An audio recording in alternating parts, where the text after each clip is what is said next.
आपल्या meet with करोडपतीच्या 4थ्या सत्रात तुमच्या सगळ्यांचं खूप खूप स्वागत. टाळ्या वाजू शकताय स्वतःसाठी. थँक्यू. आजचे जे आपले सर आहेत म्हणजे गेस्ट आहेत त्यांचं नाव आहे लक्ष्मण जाधव. त्यांच्याबद्दल थोडक्यात माहिती देतो तुम्हाला. त्यांच्या कंपनीचं नाव आहे जेसन पॉलिमर प्रायव्हेट लिमिटेड. त्याचे ते MD आहेत. नाम फाउंडेशन सगळ्यांनाच माहिती असेल आय थिंक बऱ्यापैकी. सो त्यामध्ये सुद्धा ते काम करत आहेत. स्वराज्य फाउंडेशन त्यासाठी सुद्धा ते काम करतात. तसेच इंडस्ट्रियल प्लॅनिंग कमिशन मेंबर म्हणून सुद्धा त्यांनी काम केलेलं आहे. क्वालिटी काउन्सिल ऑफ इंडिया यामध्ये सुद्धा त्यांनी काम केलेलं आहे. सो बऱ्याच ठिकाणी त्यांनी कामं केलेली आहेत. तसेच सोशल वर्क पण त्यांनी बऱ्यापैकी केलेलं आहे. एज्युकेशन मध्ये तसेच झाडं लावण्यासाठी health care, housing facility, water या सगळ्यात त्यांनी काम केलेलं आहे. अचिव्हमेंट म्हणाल तर 2007-2009 मध्ये महिंद्रा आणि महिंद्राकडून त्यांना अवॉर्ड मिळालेला आहे. तसेच 2011-2014 नॅशनल लेवलचं त्यांना गव्हर्नमेंट ऑफ इंडियाकडून अवॉर्ड मिळालेलं आहे. नक्कीच त्यांच्यासाठी तुम्ही जास्तीत जास्त टाळ्या वाजवल्यात तर आम्हालाही बरं वाटेल, कारण एवढ्या चांगल्या व्यक्ती आपल्यापर्यंत आलेल्या आहेत आपल्याला मार्गदर्शन करण्यासाठी. तसेच क्वालिटी काउन्सिल ऑफ इंडियाला 2011 ते 12 यावेळी त्यांनी काम केलेलं आहे.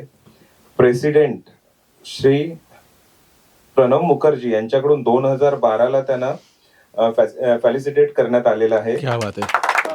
तसंच मनोहर पर्रिकर यांच्याकडून 2014ला डिफेन्स मिनिस्टर होते त्यावेळी सुद्धा त्यांच्याकडून सत्कार यांचा केलेला आहे.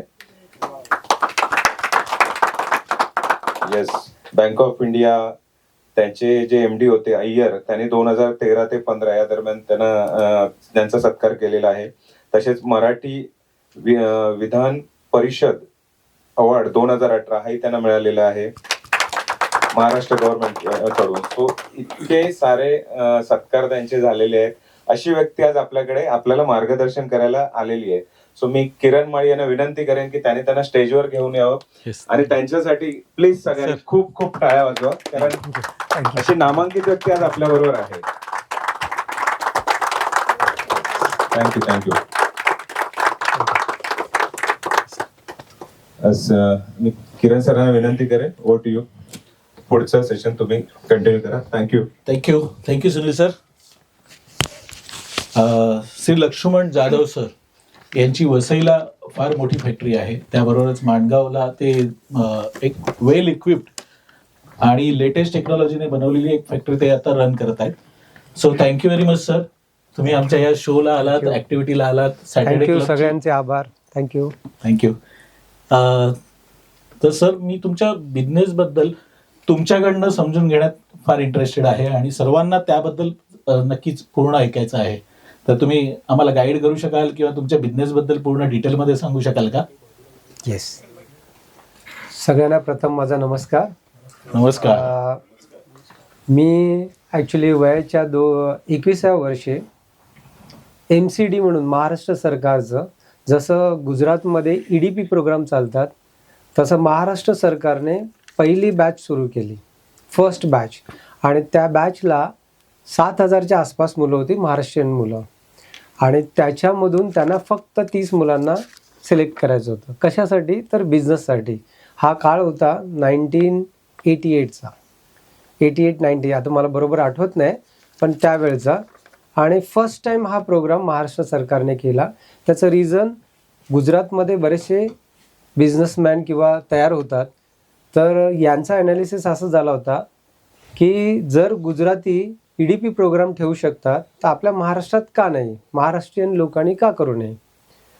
मग महाराष्ट्रीयन सगळ्यात जास्तीत जास्त नोकऱ्या करणारा, आणि मग त्यांनी त्याच्यातून एक बिझनेसचे काही मॉडेल्स तयार केले. आणि एक्झामिनेशनसाठी जवळजवळ 4 दिवसाचा तो प्रोग्राम होता. आणि त्याच्यातून ते 7,000 मुलांमधून सिलेक्शन होणार होतं. मग त्याच्यामध्ये काही, जसं तुम्ही मला मगाशी म्हणालेत की काही आपल्याला मॉड्यूल्स किंवा काही असं करता येईल का, गेम्स वगैरे, तर आम्हाला ते गेम्स होते तसे. बोट वगैरे बनवणं. मग तुम्हाला रॉ मटेरियल दिलं होतं. रॉ मटेरियल म्हणजे तुमचे कागद होते, त्या कागदाच्या किमती सांगितल्या होत्या.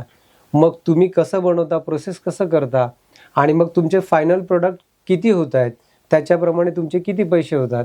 तर हा एक माझ्या म्हणजे न विसरणारा असा तो त्यावेळचा गेम होता. त्या गेममधून वगैरे असं करता करता शेवटी 60 लोकांना त्यांनी सिलेक्ट केलं होतं आणि माझा नंबर 58 शेवटी होता एकदम. सिलेक्ट फक्त 30 जणांनाच होणार होते. पण तुम्हाला माहिती आहे आपली महाराष्ट्रीयन माणसं, त्या 60 मध्ये सुद्धा त्यांनी विचार केला असेल की अरे कुठे बिझनेस वगैरे करायचा, जॉब केलेला चांगला. मग ती गळती लागत लागत लागत मी कुठेतरी 27 नंबरला आलो. हो ओके. म्हणजे मी मेरिटमध्ये आलोच नाहीये. मेरिट म्हणजे मला मेरिटने घेऊन आलं, एक असं म्हणतात ना लक वगैरे, त्या लक प्रमाणे मी त्या लिस्टमध्ये आलो. आणि मग तिथून खरा माझा प्रवास चालू झाला. कारण माझं बॅकग्राऊंड हे, माझे वडील ST महामंडळ जे आहे ना त्याच्यामध्ये एक शिपाई होते. त्यामुळे माझ्याकडे पैसे वगैरे हा प्रकारच नाही आहे काय. मी फक्त आपल्या ह्या EDP प्रोग्रामला जॉईन झालो. डिप्लोमा झाल्यानंतर, डिप्लोमा इन मेकॅनिकल इंजिनिअरिंग केल्यानंतर हे लगेच जॉईन झालो. जॉईन झाल्यानंतर हा 45 दिवसाचा कोर्स कंप्लीट केला. त्याच्यामध्ये MSFC, त्यावेळेची Maharashtra state financial corporation, MIDC, आणि त्यावेळेला MIDC ही नुकतीच स्टार्ट झाली होती आणि त्याच्यामध्ये तुम्हाला इझिली प्लॉट अवेलेबल होते. आज बरंच तुम्हाला काय काय करावं लागतं, पण त्यावेळेला आम्हाला त्या प्रोग्राममध्ये जेवढी मुलं होती आणि जेवढ्यांचं हे झालं, म्हणजे माझा 27 म्हणजे शेवटचाच नंबर, 3 अजून गळले, म्हणजे 30 पाहिजे होते त्यांना. 27 लोकांनाच त्यांनी पुढचं ट्रेनिंग वगैरे दिलं आणि त्या लोकांना त्याच्यामधून एक 12 लोकांना प्लॉट अलॉटमेंट झाली. हे सरकारने आताच्या या कंडिशनमध्ये, वेगळ्या कंडिशनमध्ये आपल्याला काही काही करावं लागतं, पण मला त्यावेळेला काही करावं लागलं नाही. मला महाड MIDC मध्ये प्लॉट नंबर D28 आणि माझ्या कंपनीचं नाव सेम नाव होतं, जेसन पॉलिमर प्रायव्हेट लिमिटेड. हेच नाव, प्रायव्हेट लिमिटेड नाही, जेसन पॉलिमर, फक्त प्रायव्हेट लिमिटेड नव्हतं, जेसन पॉलिमर म्हणून. आता हे जेसन नाव सुद्धा विचार करताना मी त्यावेळेला वयाच्या 21व्या वर्षी विचार केला होता की जेसन म्हणजे आपल्याला एक इंटरनॅशनल ब्रँडिंग वगैरे करायचं आहे. आपल्या डोक्यामध्ये कधीतरी आपण असा विचार करतो की ब्रँडिंग काय असायला पाहिजे. मी त्यावेळेला विचार केला होता की जेसन हे एक इंटरनॅशनल नाव आहे आणि आपण फक्त डोमेस्टिक मार्केट लक्षात नाही घ्यायचं आहे, आपल्याला इंटरनॅशनली पण जायचं आहे. मग त्या हिशोबाने मी ते जेसन म्हणून नाव दिलं. मला एक चायनीज कंपनीने ऑफर दिली होती की तुमचं नाव हे, आता मला वाटतं एक 7-8 वर्षापूर्वीची गोष्ट आहे, की जेसन पॉलिमर प्रायव्हेट लिमिटेड हे नाव मला द्या, मी तुम्हाला ऑफर करतो म्हणून. आणि जेसन नावाची एक व्यक्ती US मध्ये आहे, ज्याला मी आता सप्लाय करतोय. ज्या व्यक्तीला मी ऑर्सलेन लिमिटेड म्हणून चेन्नईला कंपनी आहे त्यांची, म्हणजे इंडियन बॉर्नच आहे पण तो US ला आहे. तो बोलतो मला जेसनकडनंच मटेरियल घ्यायचं आहे कारण माझं नाव जेसन आहे म्हणून. हा, मग ती व्यक्ती आता US मध्ये आहे आणि त्यांची कंपनी चेन्नईला आहे. मला वाटतं त्यांचा एक 1200 कोटीचा टर्नओव्हर आहे, मोठी कंपनी आहे ती ऑटोमोटिव्ह मधली. तर हा एक बेसिक माझा बिझनेसचा हे बॅकग्राऊंड नसताना फर्स्ट जनरेशनचं ही माझी अशी सुरुवात झाली. हे माझं थोडक्यात इंट्रोडक्शन. Thank you sir. तुमच्या बिझनेसबद्दल म्हणजे ॲक्च्युअली प्रोडक्ट्स काय आहेत त्याबद्दल थोडंसं कळलं तर. माझे प्रोडक्ट आहेत रबर आणि मेटल बॉन्डेड आणि मेटलचे पण पार्ट्स आहेत. मी ऑलमोस्ट सगळ्या ऑटोमोटिव्ह कंपनीला सप्लाय करतो. For example Mahindra and Mahindra आहे, शक्तिमान ट्रॅक्टर आहे, कुबोटा वगैरे आहे, आणखीन टॅफे आहे, वोक्सवॅगन आहे आणि प्लस जगभर पण माझा सप्लाय आहे. सिमेन्सला वगैरे ऑलमोस्ट वर्ल्ड वाईड माझा आहे. 2 वेंडर कोड आहेत, एक इंडियासाठी आहे आणि एक जर्मनी वगैरे, स्वित्झर्लंड वगैरे. मी चायनाला पण काही माझे पार्ट्स जातात, पण सिमेन्स चायनाला, शंघायला त्यांचं मोठं युनिट आहे सिमेन्सचं, तिकडे माझं प्रोडक्ट सुद्धा जातं. पण सिमेन्स म्हणजे डायरेक्ट आहे एक्सपोर्ट, पण सिमेन्सला जातो थोडक्यात, असं बाहेरच्या कुठच्या कंपन्यांना. आणि माझा सगळा जो बिझनेस आहे तो OEMलाच आहे, रिटेल मार्केटमध्ये नाही आहे. आणि मी रिटेल मार्केटमध्ये देत पण नाही, रिटेल मार्केटला मी देत नाही कारण त्यांचे NDA साईन केलेले असतात आम्ही प्रोडक्टचे. एकदा जोरदार टाळ्या. सरांच्या जे कर्तृत्व आहे ते फार मोठं आहे आणि त्यानंतर ते आता सामाजिक कार्यातलं पण थोडंसं शॉर्टमध्ये जस्ट सांगू शकाल तर. म्हणजे आपण मला त्यानंतर पूर्ण वाटतं एक सामाजिक प्रश्नावली- कार्यावरती आपण शेवटी जाऊया. Yes yes yes. आज आपण बिझनेस साठी काही- जमलोय काही- किंवा ठीक आहे माझा जीवन प्रवाह बघायचा आहे तुम्हाला तर ऐकायचं आहे तर ठीक आहे आपण शेवटी जाऊया नक्की नक्की समाजसेवेकडे. नक्की नक्की सर. तर तुम्ही इथे आलाय तर त्या संदर्भात आमच्याकडे काही स्वतःचे प्रश्नवली आहे, तर बरोबर. त्याबद्दल आम्हाला मार्गदर्शन हवं आहे सर. ओके. तर आपण काही प्रश्न सुरू करूया. Yes yes. यश, अपयश आणि विचारसरणी या संदर्भातला काही प्रश्न आहेत, ते मी तुम्हाला विचारतो सर. तर आपल्या आयुष्यात किंवा व्यवसायाच्या प्रवासात असा कोणता कठीण काळ आला होता आणि ज्याने आपल्याला खूप काही शिकवलं, म्हणजे तुम्हाला तुमच्या लाईफमध्ये कठीण काळ आला आणि त्याने तुम्हाला भरपूर काही शिकवलं, त्या परिस्थितीतून आपण स्वतःला कसं बाहेर आणलं त्याबद्दल जर तुम्ही मला शॉर्ट मध्ये सर सांगू शकाल. सगळ्यात पहिला बिझनेस चालू करताना मला प्लॉट तर मिळाला महाड MIDC मध्ये, पण महाड MIDC हे केवढं तरी लॉंग डिस्टन्स झालं आणि त्या म्हणजे 1990 मध्ये असा विचार करा की आपण तिकडे जातोय. मला तेवढी आयडिया नव्हती ना की छोट्या युनिटने पण आपण चालू करू शकतो. मी डायरेक्ट थोड्या मोठ्या ह्याच्यावरती हात मारला की मला मिळालंय गव्हर्नमेंटकडनं. बरं ते एकदम नॉमिनल याच्यामध्ये मिळालेलं, म्हणजे त्याची प्राइस वगैरे आपण म्हणतो ना मुंबईला त्याच्यामध्ये तेवढा गाला येऊ शकत होता, पण माझी विचार करण्याची जी कुवत होती ती त्या रीतीने होती. कारण आम्हाला त्या EDP प्रोग्राममध्ये कसं शिकवलं होतं, थोडं मोठं शिकवलं होतं. तर माझी सुरुवात होताना काय झालं की जेव्हा कंपनीचं नाव दिलं आणि पॉलिमर म्हटलं आणि मला रबरमध्ये जायचं आहे आणि रबरचा प्रोजेक्ट मी चॉईस केला, तर त्यावेळेला सुरुवातीचा काळ जो होता तो टेक्नॉलॉजी ही फार कमी लोकांकडे होती. म्हणजे रबरचं फॉर्म्युलेशन वगैरे त्या गोष्टी सगळ्या. मग सगळ्यात बेसिक मला पहिला हे झालं की अरे मी तर आहे मेकॅनिकल इंजिनियर आणि मग मला पॉलिमरमध्ये कसं जाता येईल. मग त्या हिशोबाने मी त्यातलं शिक्षण घेतलं आणि रबर टेक्नॉलॉजी IIT खरगपूरमधून रबर पोस्ट डिप्लोमाचं एज्युकेशन घेतलं आणि मग त्याच्यामधून मला काही गोष्टी समजत गेल्या आणि मग बिझनेस जो चालू झाला त्यावेळेला मला महिंद्रा वगैरे आहेत अशा कंपन्यांकडे ज्या वेळेला सुरुवातीला जाता आलं तर फक्त माझ्याकडे एज्युकेशनचा पॅटर्न होता आणि फायनान्स वगैरे एवढं नव्हतं. त्यामुळे महिंद्रा पण म्हणायची की नाही मला तुमच्याकडनं काहीतरी वेगळं, फायनान्सचं तुमची गॅरंटी पाहिजे किंवा इतर गोष्टींचे पाहिजे. बरोबर. तर हे मला सगळ्यात सुरुवातीच्या पिरियडमध्ये त्रासदायक झालं. मग काही वेळेला असं पण झालं की महिंद्राने मला सांगितलं की नाही माझ्याकडे एक इम्पोर्ट सबस्टिट्यूट पार्ट आहे. म्हणजे बघा जिथे प्रॉब्लेम तिकडे सोल्युशन.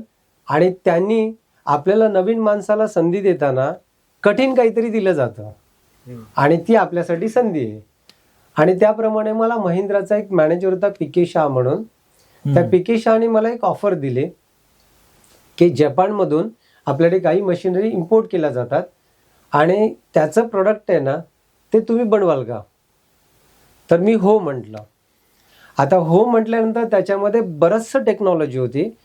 आता आपल्याला वाटतं की रबर टेक्नॉलॉजी म्हणजे साधी सोपी आहे. तुम्ही विचार करा एरोप्लेनचे जे टायर्स आहेत तेवढ्या टायर्सवरती तुम्हाला ते एरोप्लेन घेऊन जातं. म्हणजे त्याच्यामध्ये ते जर टायर फाटला तर आपण जगू शकतो.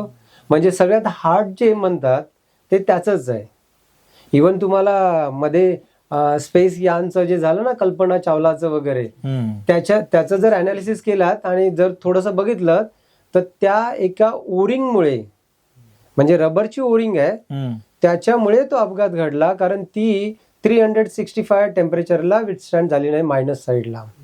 आणि हे मायनस न झाल्यामुळे तो कोलॅप्स झाला. म्हणजे हा त्याच्यातला म्हणजे आपण म्हणतो रबर हा सिम्पल आहे किंवा कुठचंही प्रोडक्ट, नॉट ओनली रबर पण कुठचंही प्रोडक्ट. मग हे PK शहाने मला दिल्यानंतर मी याच्यामध्ये माझा स्टडी चालू केला. आता ह्याच्यामधली एक महत्वाची गोष्ट काय असते, काही वेळेला आपल्याला माहीत नसतात. मग आपण आपल्या मित्रांचा उपयोग केला पाहिजे. जिथे आपलं एज्युकेशन झालंय अशा मित्रांना पकडायला पाहिजे. मग माझं IRMRA सोबत चांगले हे होते त्यावेळेला.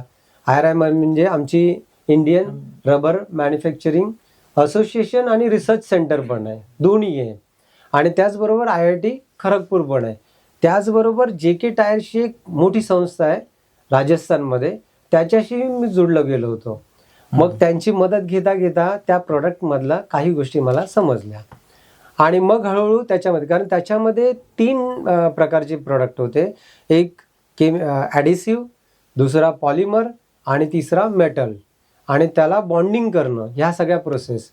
मग त्या सक्सेस यांना वाटलं होतं की सक्सेस नाही होणार आहे. पण सुरुवातीच्या काळामध्ये आम्ही 5-6 महिन्यामध्ये हा प्रोडक्ट सक्सेस केला. आणि सेम प्रोडक्टला एक 7 गुंठ्याची जागा वसईला घेण्यात आले. आणि तिथे याचं 6 महिने टेस्टिंग झालं, माझा इंजिनियर आणि महिंद्राचं. म्हणजे थोडक्यात काय, आपल्याला सुरुवात करताना धंद्यामध्ये हा हर्डल तर असतोच असतो. सेकंड हर्डल आहे फायनान्शियल मॅटर. हा एक झाला, आम्ही सक्सेस केला, महिंद्राचा विश्वास बसला, म्हणून आम्हाला अवॉर्ड वगैरे पण मिळालं. आनंद महिंद्रांकडनं 2007ला बेस्ट प्रोडक्ट डिझायनरचं अवॉर्ड मिळालं.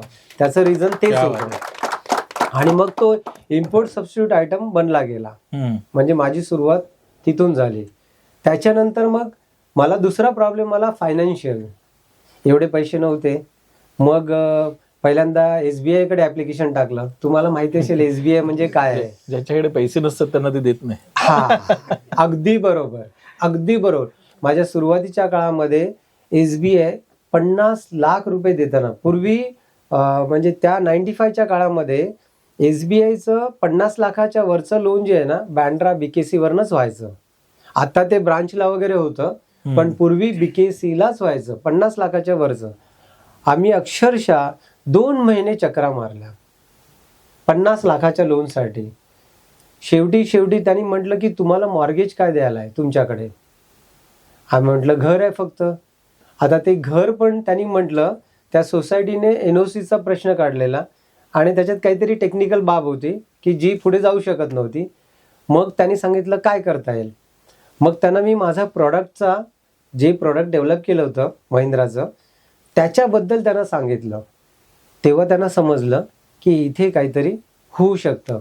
मग त्यांनी एक सेपरेट मीटिंग घेतली आणि माझ्याकडनं मॉर्गेज न घेता पहिलं 50 लाखाचं लोन मिळालं.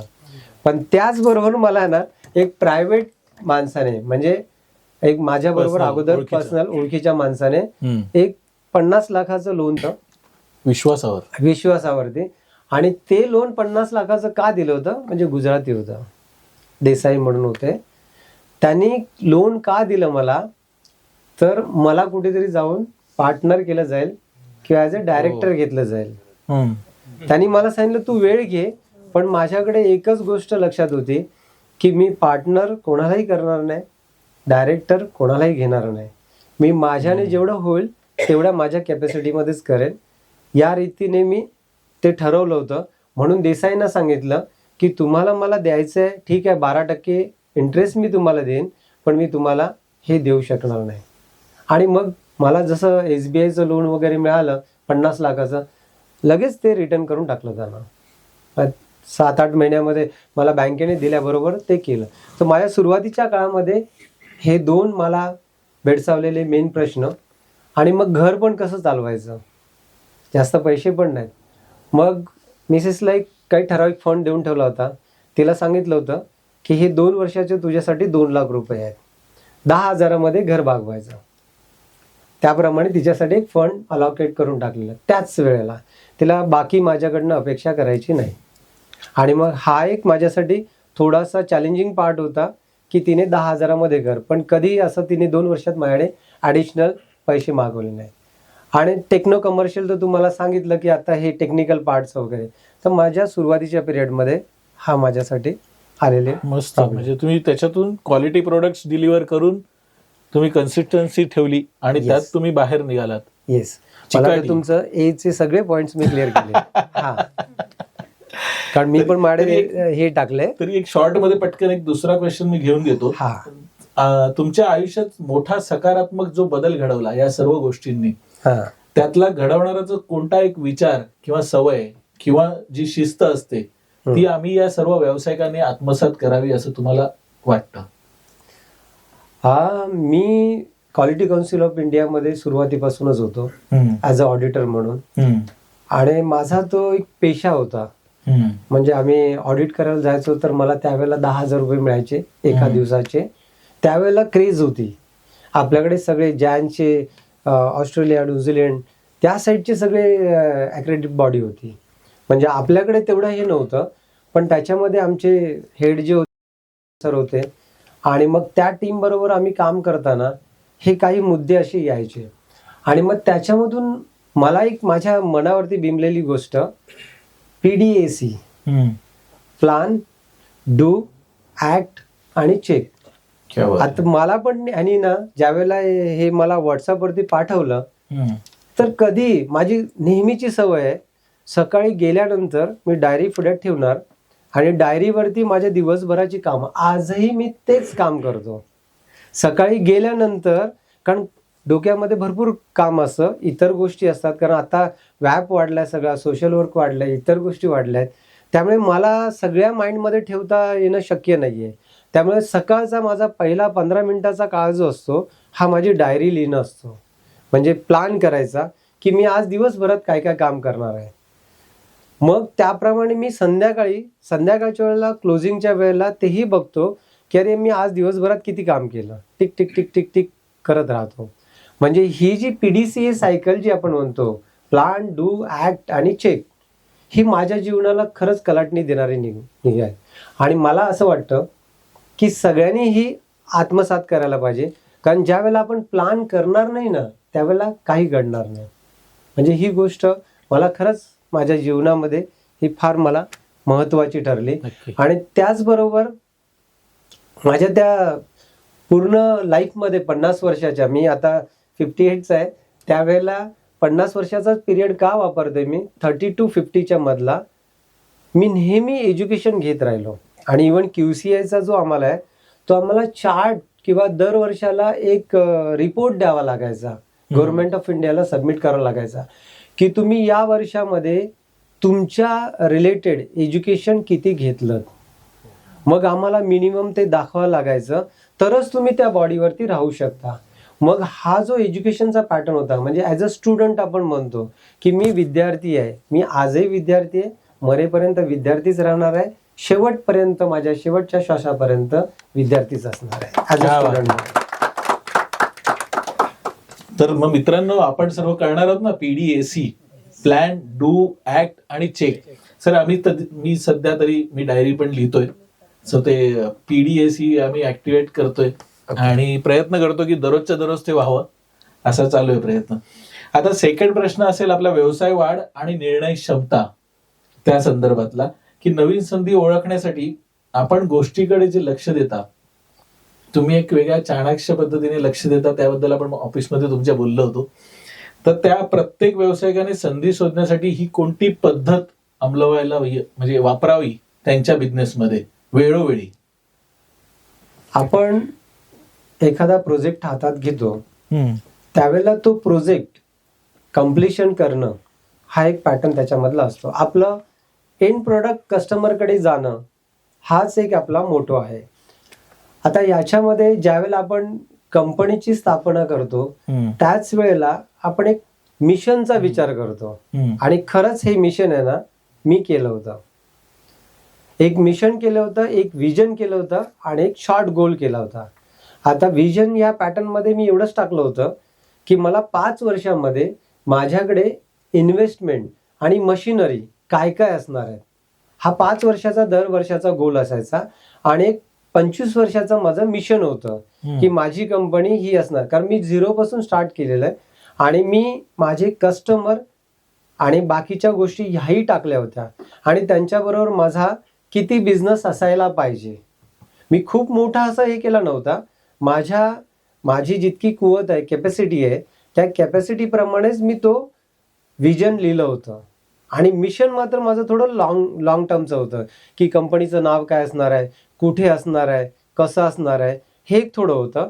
कारण त्यावेळेला माझा एकच कंपनी होती आणि एकाच कंपनीने चालू होतं आणि कस्टमर पण माझ्याकडे महिंद्राच कस्टमर होता, बाकीचे कस्टमर नव्हते.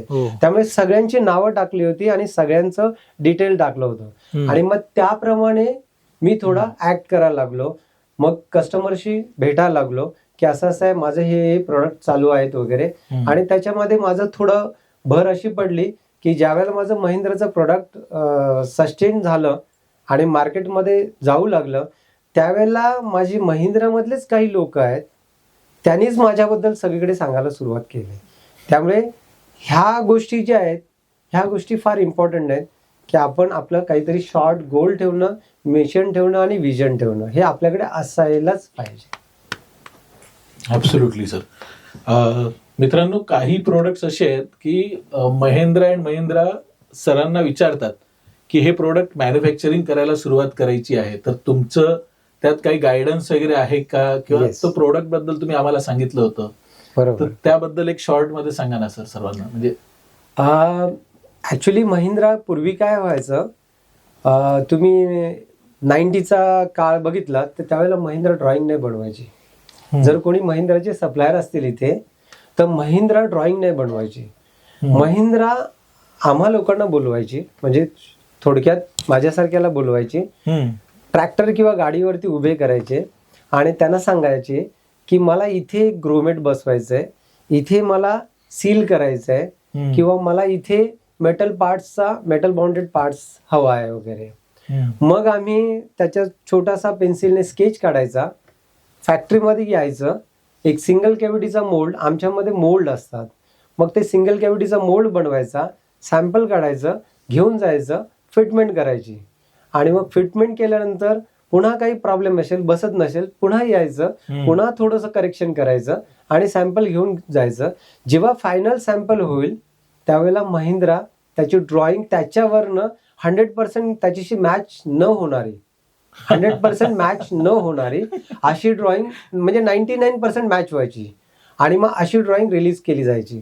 आणि मग त्याच्याने काय व्हायचं, माझ्यासाठी चांगलंच असायचं, कारण मी तो पार्ट बनवला, त्याच्यानंतर कोणीतरी कॉम्पिटिटर आणखीन येणार, मग तो जेव्हा बनवायला जाणार ना ड्रॉइंग प्रमाणे, त्यावेळेला तो डिफर व्हायचा, युनिक प्रोडक्ट. हा, मग तो लिकेज वगैरे किंवा इतर काहीतरी प्रॉब्लेम यायचा. हा सुरुवातीचा काळ, आताचा नाहीये. आता 3D मिळते, आता सगळ्या ड्रॉइंग परफेक्ट मिळतात, आता हा प्रॉब्लेम नाही, हा पूर्वीचा होता.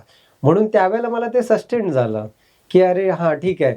मग महिंद्राला पण जड जायचं की अरे मी पार्ट चेंज केला तर एंड युजर किंवा एंड फिटिंग म्हणतो ना आपण, शेवटचं फायनल ऍप्लिकेशन साठी, तिथे ह्यांचा पार्ट फिट होतोय.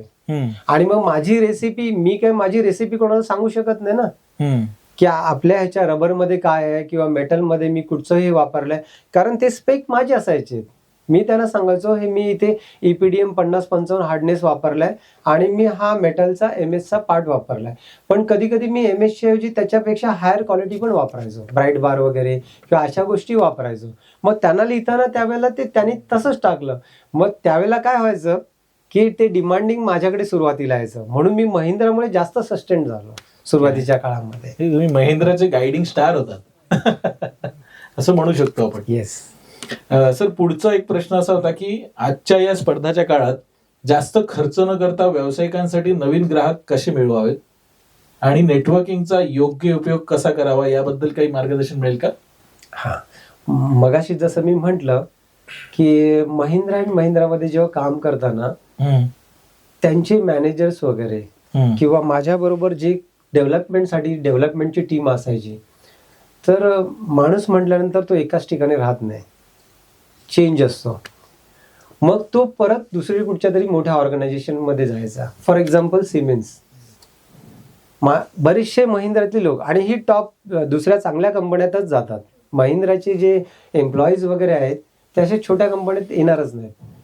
मग हा गेलेला माणूस काय सांगायचा की अरे जेसन पॉलिमर कडे ना छान आहे, त्यांच्याकडे मस्त आहे, तर आपण त्यांच्याकडे जाऊया, त्यांना तुम्ही एक देऊन बघा म्हणून.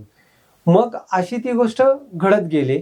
आणि सेम गोष्टी आपण म्हटलं ना की आपलं मार्केटिंग किंवा आपला बिझनेस एक्सपान्शन कसं व्हायला पाहिजे, तर त्याच्यामधला हा एक मेन दुवा आहे. आता महिंद्राचे काही रिसेंटली टॅफेमध्ये पण गेले. आता ही रिसेंटली 2 वर्षापूर्वीची गोष्ट आहे. टॅफे म्हणून जी ट्रॅक्टरची कंपनी आहे चेन्नईला, मोठी कंपनी आहे, 16,000 कोटी, 1600 नाही, मला वाटतं 1600 पेक्षा जास्त आहे त्यांचा. हा, 16,000च्या आसपास काहीतरी आहे टर्नओव्हर. आणि त्या कंपनीमध्ये ते जॉईन झाले. जॉईन झाल्याबरोबर त्यांनी फर्स्ट सांगितलं की टॅफेचं प्रोडक्ट जे आहे ना ते जपानवरनं यायचं, आणि त्यांना माहिती होतं की मी जपानचं प्रोडक्ट डेव्हलप केलेलं, सिमिलर प्रोडक्ट, फक्त डिझाईन थोडीशी चेंज, बाकी कंटेंट सगळा सेम. त्या माणसाने लगेच हे सांगितल्यानंतर त्यांचा व्हाईस प्रेसिडेंट टेक्निकल टीमचा जो होता ना, त्याने लगेच मला अप्रोच केला आणि मला सांगितलं की नाही, आम्हाला हा पार्ट डेव्हलप करायचा आहे. मग अशा केसमध्ये आपल्याला आपली प्राइस मिळते आणि प्लस आपली एक्सपर्टीज ऑलरेडी आहे. म्हणजे आपला बिझनेस एक्सपान्शनसाठी हीच लोक आपल्याला मदत करतात. आणि मग त्याप्रमाणे आम्ही तो पार्ट, त्यांचाही पार्ट डेव्हलप केला. आज त्यांच्याकडेही आमचं चांगलं प्रोडक्शन चालू आहे आणि पुढे मला वाटतं त्यांची ऑर्डर पण वाढण्याची शक्यता आहे. क्या बात. मग अरे वा. त्या प्रोडक्टसाठी सुद्धा आम्हाला मागच्या वर्षीच अवॉर्ड मिळालं टॅफेने, ते प्रोडक्ट डेव्हलप करण्यासाठी. Yes sir. सर, एक पुढचा प्रश्न आहे, तुमची जी टीम आणि लिडरशिप तुम्ही जी आतापर्यंत आम्ही बघत आलोय त्या संदर्भातला, की एक मजबूत आणि विश्वासू टीम तयार करताना आपल्याला कोणत्या गोष्टी महत्वाच्या असतात, आणि त्याच जोडीला अजून एक लागून प्रश्न आहे की कर्मचारी जेव्हा टीम मेंबर्स आपल्या अपेक्षेप्रमाणे काम करत नाहीत त्यावेळेस ज्या अडचणी येतात त्यांच्यावर मात कशी करायची? माझ्याकडे बघाल तर माझ्याकडे ॲव्हरेज पीपल काम करतात. ओके. आपण म्हणतो ना की इंजिनियर हा इंजिनिअरिंगचंच काम करतो, पण मी बिलीव्ह करतो ॲव्हरेज पीपलला ठेवायचं, ॲव्हरेज माणसं असतील ना आणि त्यांना ट्रेन करायचं. लॉंग म्हणजे तुमच्या बरोबर सोबत 20-25 वर्ष पण चालणार आहेत, ट्रेनिंग पण त्यांना मिळणार आहेत आणि पर्टिक्युलरली त्या कंपोनंट मधलं त्यांना माहिती देखील होणार आहे.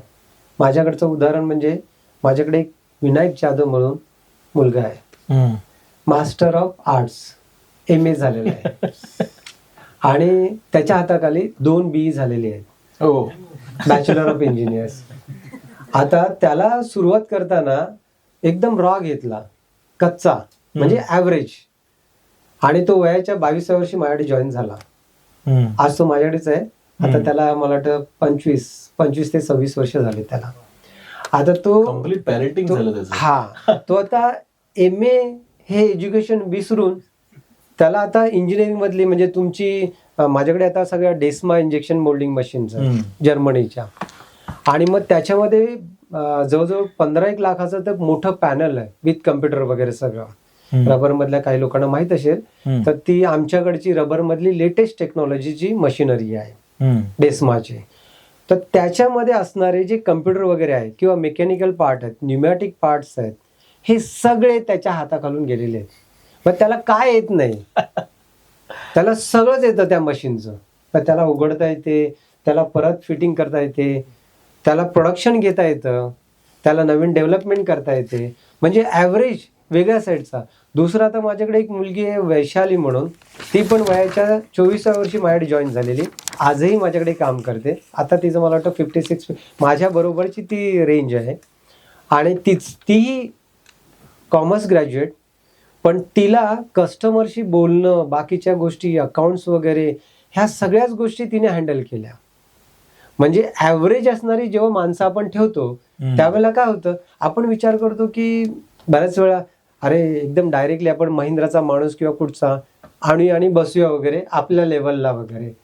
मग आपल्याला ते आपण SME आहोत, स्मॉल स्केल इंडस्ट्रीज मधले आहोत, त्यांचा पगार देणं, बाकीच्या गोष्टी हे करणं, आणि त्याच्यात सुद्धा आपल्याला एक धोका असतो की आता माझ्या बाजूला हे बसलेत, ज्यावेळेला मी माझी टेक्नॉलॉजी यांना समजावतोय, सगळं सांगतोय, त्यावेळेला ह्यांची कॅपेबिलिटी आहे ना ती करण्याची, मग ते तो धंदा करू शकतात सेपरेटली, असं बऱ्याच ठिकाणी झालंय. आणि मग हे असं घडण्यासाठी, कारण कॅपेबल आहेत, फायनान्शियल थोडंसं सपोर्ट मिळाला की सगळ्या, म्हणून आपण ॲव्हरेज लोकांवरती थोडं अवलंबित राहणं असं मला वाटतं. म्हणजे शिकण्याची भूक कंटिन्युअस राहते. येस, बरोबर. त्यांना रेग्युलर वाटत असतं की काही ना काहीतरी नवीन शिकत राहावं. करेक्ट. अरे वा. पुढे सर एक जे तुम्ही ऍक्च्युली आता आम्ही जगतायत तुम्ही आनंदी जीवन, आणि त्या संदर्भातला प्रश्न आहे की पैसा, ग्रोथ आणि आनंदी जीवन या संदर्भातले प्रश्न आहेत काही. ओके. तर सर, पैसे कमावणे आणि खरी संपत्ती निर्माण करणे यात काय फरक आहे, हा पहिला प्रश्न असेल. आणि त्याच्याच जोडीला एक वेगळा प्रश्न पण आहे की एक व्यावसायिकने आर्थिकदृष्ट्या सक्षम होतानाच आनंदी आणि समाधानी जीवन कसं जगू शकतो? मी माझाच जीवन प्रवास सांगतो. Absolutely perfect. तोच म्हणजे ऐकायचा. सुरुवातीचा जो पिरियड होता, काळ होता, त्यावेळेला मला पूर्णपणे फोकस जो आहे फॅक्टरीवरती, प्रोडक्ट डेव्हलपमेंट वरती करायचा होता. पण माझी एक गोष्ट होती की मी मोबाईल त्यावेळेलाही जो होता, म्हणजे 2000च्या काळामधला, अगोदरच्या नाही, 10 वर्षातला, नंतरच्या ह्याच्यामधला, ज्यावेळेला मी बिल्डिंग मधून स्टेप्स उतरायचो त्याच वेळेला माझा फोन चालू व्हायचा. आणि ज्या वेळेला मी रात्री 10 वाजता घरी पोहोचेन त्यावेळेला माझा फोन, म्हणजे ज्या वेळेला मी स्टेप चढणार त्याच वेळेला मोबाईल बंद. म्हणजे मी कधीही चुकूनही घरी गेल्यानंतर मोबाईल चालू ठेवला नाही. आजही माझं तसंच आहे. आजच्या घडीला सुद्धा मला तुम्ही रात्रीचं ट्राय कराल तर माझा फोन लागणार नाही, स्विच ऑफ होईल माझा फोन.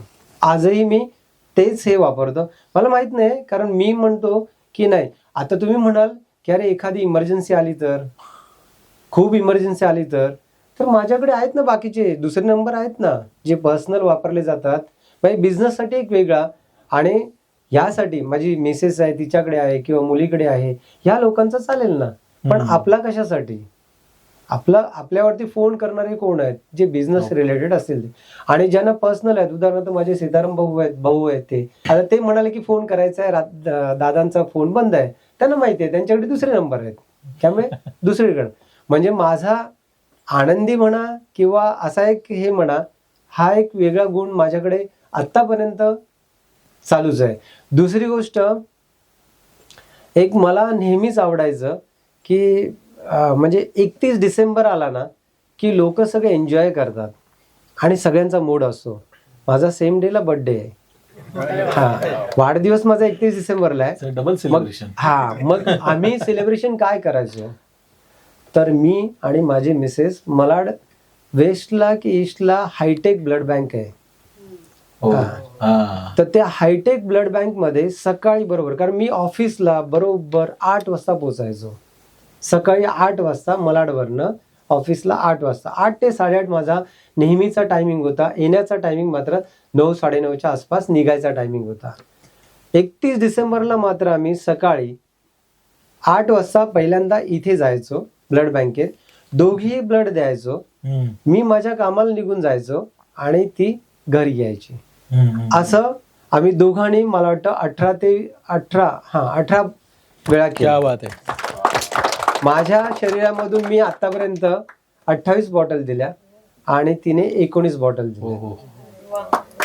मग त्याच्यातून तो आनंद आम्हाला मिळायचा. आणि आणखीन एक गोष्ट ॲडिशनल त्याच्यामध्ये होती की वर्षातून मी 6 दिवस काढायचो, ज्याच्यामध्ये प्रत्येक क्वार्टरला 2 दिवस असायचे, ज्यामध्ये माझी एक टीम होती. माझी टीम म्हणजे महिंद्राचे काही एक्स मॅनेजर वगैरे किंवा काही चांगली लोक वगैरे, असे आम्ही 5 जण असायचो. आणि हे 5 जण प्रत्येक क्वार्टरला 2 दिवस आम्ही शाळेवरती जायचो. गावाकडची शाळा वगैरे. तुमची शाळा जुनी? जुनी नाही, माझी लहानपण, माझं सगळं शिक्षण मुंबईलाच झालं. ओके. माझं शिक्षण वगैरे सगळं बेसिक लहानपणापासून मी मुंबईलाच. पण गावाकडच्या शाळेत जाणं आणि तिथे डोनेशन वगैरे नाही, टीच कर, मुलांना शिकवणं वगैरे, मुलांना शिकवणं, थोडं सांगणं, आणि मग त्यांच्यामधल्या 2 दिवसाचे जे बदल आहेत ते नोट डाऊन वगैरे करणं, अशा सगळ्या गोष्टी आम्ही करायचो. आणि मग त्यांच्यासाठी इतर गोष्टी पण असायच्या आमच्याकडे, गेम्स वगैरे, त्याच्यातून शिकवणं, अशा सगळ्या गोष्टी होत्या. पण हे 2 दिवस आमच्यासाठी खूप आनंदी असायचे. आणि त्या 2 दिवसामध्ये आम्ही तिकडची हवा सगळी भरून आणायचो आणि मग पुन्हा 3 क्वार्टर ती एक क्वार्टरला पूर्ण वापरायचं. तर हा एक अजून एक फंडा होता. त्यामुळे आम्हाला त्या 2 दिवसामध्ये भरपूर काही शिकायला मिळायचं, लोकांकडे जाणं वगैरे त्याच्याने व्हायचं. आणि मग आमचं झोपणं किंवा खाणं वगैरे हे, ती मुलं यायचीत ना, झोपायचो कधी कधी आम्ही त्या शाळेतच, किंवा एखादा गावाला मला घेऊन जायचा. मग त्या थंडीतून सुद्धा आम्ही तिथेच असायचो आणि मुलं आमची वाट बघत असायची. म्हणजे दुसरा दिवस म्हटल्यानंतर की आमच्या ह्या 5 सरांसाठी डब्यामध्ये एक एक चपाती ॲडिशनल. हा, आणि मग दुसऱ्या दिवशी आम्ही त्यावेळेला मुलं 300-400 मुलं असायची. मग आम्ही 5 जण 50 मिनिमम 50 ते 60 मुलांच्या डब्यातला एक एक घास खायचा प्रत्येकाच्या ह्याच्यातला, आणि मग तो आमचा लंच असायचा. अरे वा. हा, आणि संध्याकाळसाठी त्यांची एक एक चपाती पण आमच्यासाठी ठेवलेली असायची. अरे वा. तर असा हा आमचा थोडा त्या गावाकडचा आनंद होता. आणि पैसे कमवा, आनंदी जीवन. येस. आणि आणखीन एक ॲडिशनल पैलू सांगतो, बिझनेसशी काही रिलेटेड नाहीये, तुम्ही सोशल विचारला म्हणून. Yes sir. वयाच्या 17व्या वर्षी, म्हणजे मला क्रिकेट खेळण्याचा फार वेड होतं. मला बरेच जण घेऊन जायचे. 50,000ची त्या काळाला ट्रॉफी मारणं किंवा जिंकणं वगैरे हे आमच्या चौघांचंच काम होतं. आणि मग त्याच्यातून आम्हाला 1000 रुपये दिले जायचे. उदाहरण सांगतो, रवींद्र वायकर वगैरे हो. जोगेश्वरीचे. हा, मग त्यावेळेला त्यांचं मेडिकल स्टोअर वगैरे होतं.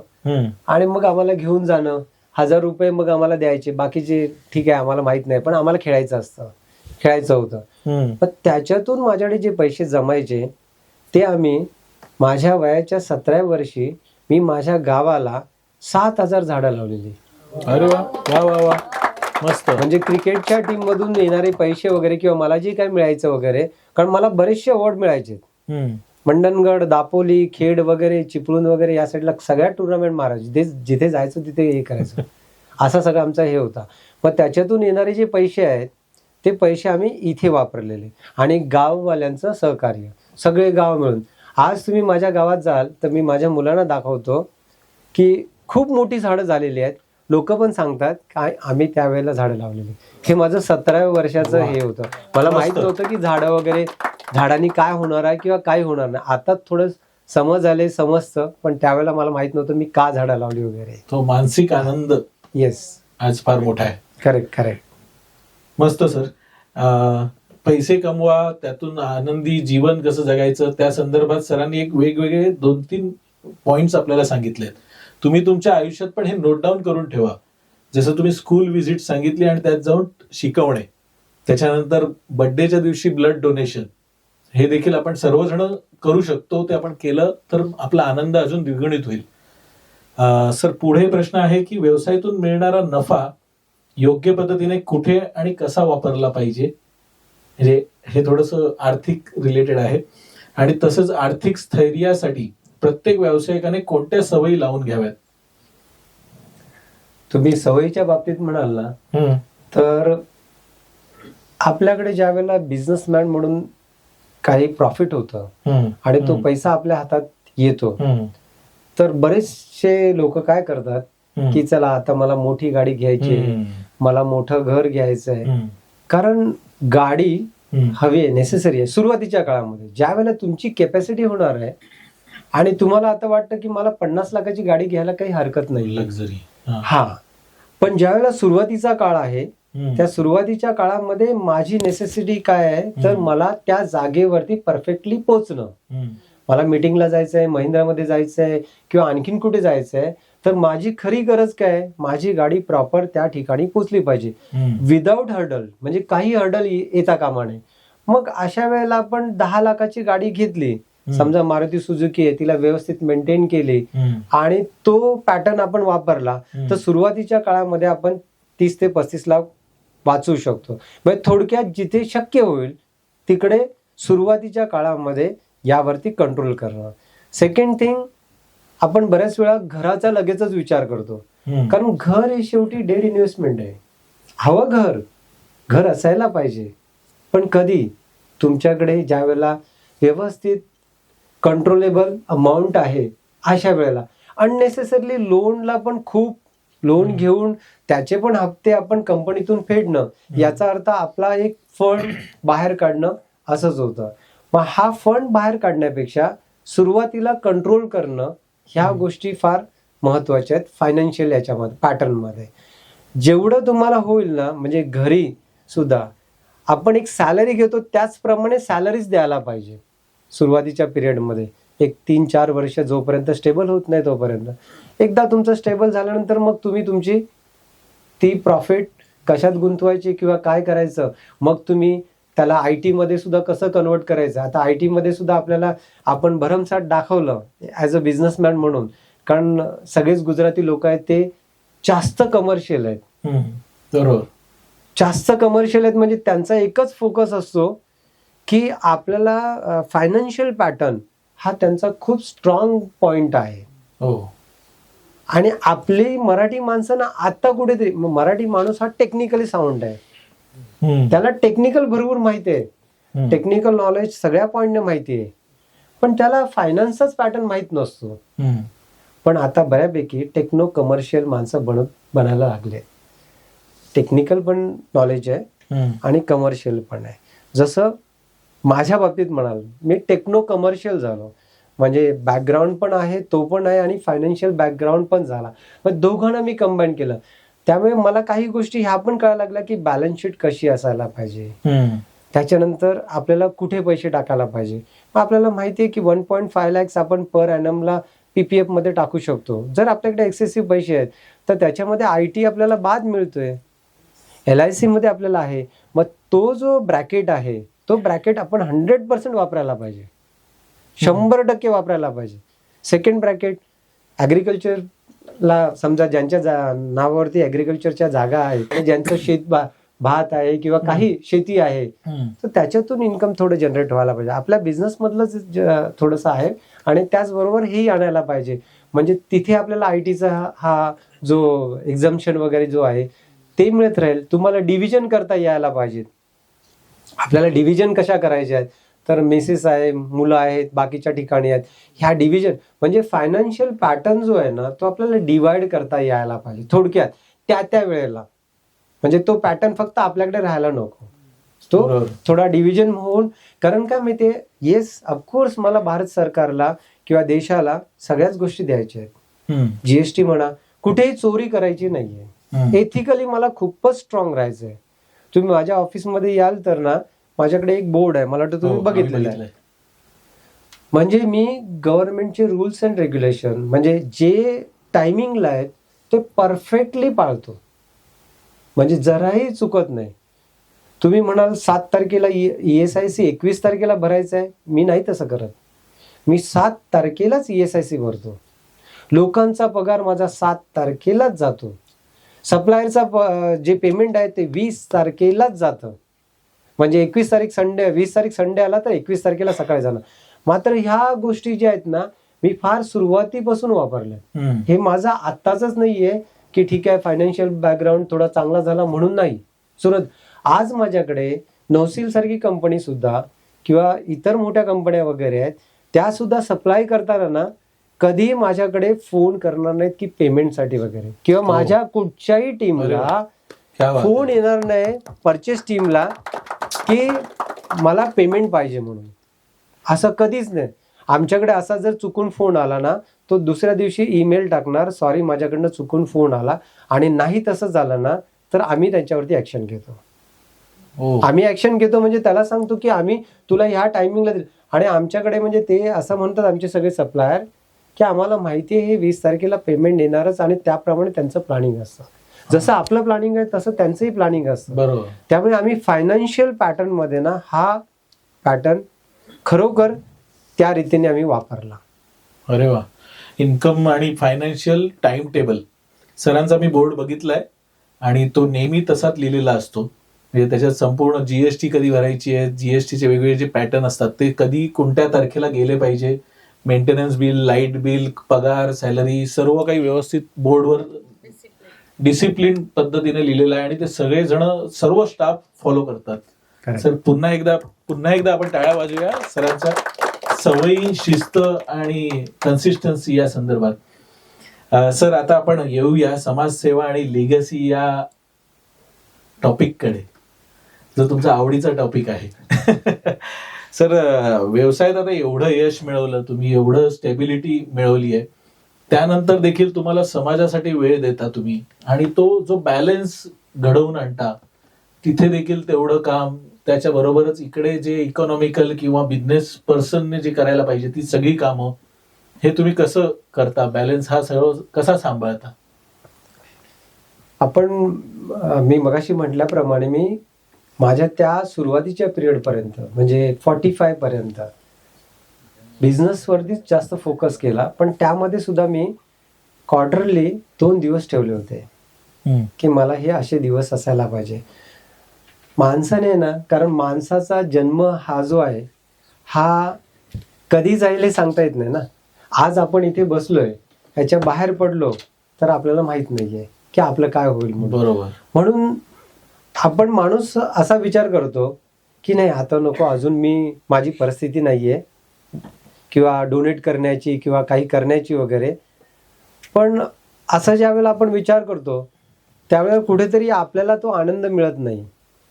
म्हणजे आपण सोशल वर्क करायला पाहिजे किंवा काहीतरी वेगळं करायला पाहिजे, आपल्या सोसायटीसाठी कम्युनिटीसाठी काहीतरी करायला पाहिजे, ह्याचा आनंद तुम्हाला मिळणार नाही. कारण तुमचं आयुष्यच संपलं त्याच्यामध्ये 40 मध्ये. तर म्हणून सुरुवातीच्या पिरियडमध्ये सुद्धा छोटं, एकदम मी असं म्हणत नाहीये, म्हणजे असं धरून चाला की वयाच्या 45 पर्यंत आपल्याला एक 10% सोशल वर्क करायला पाहिजे.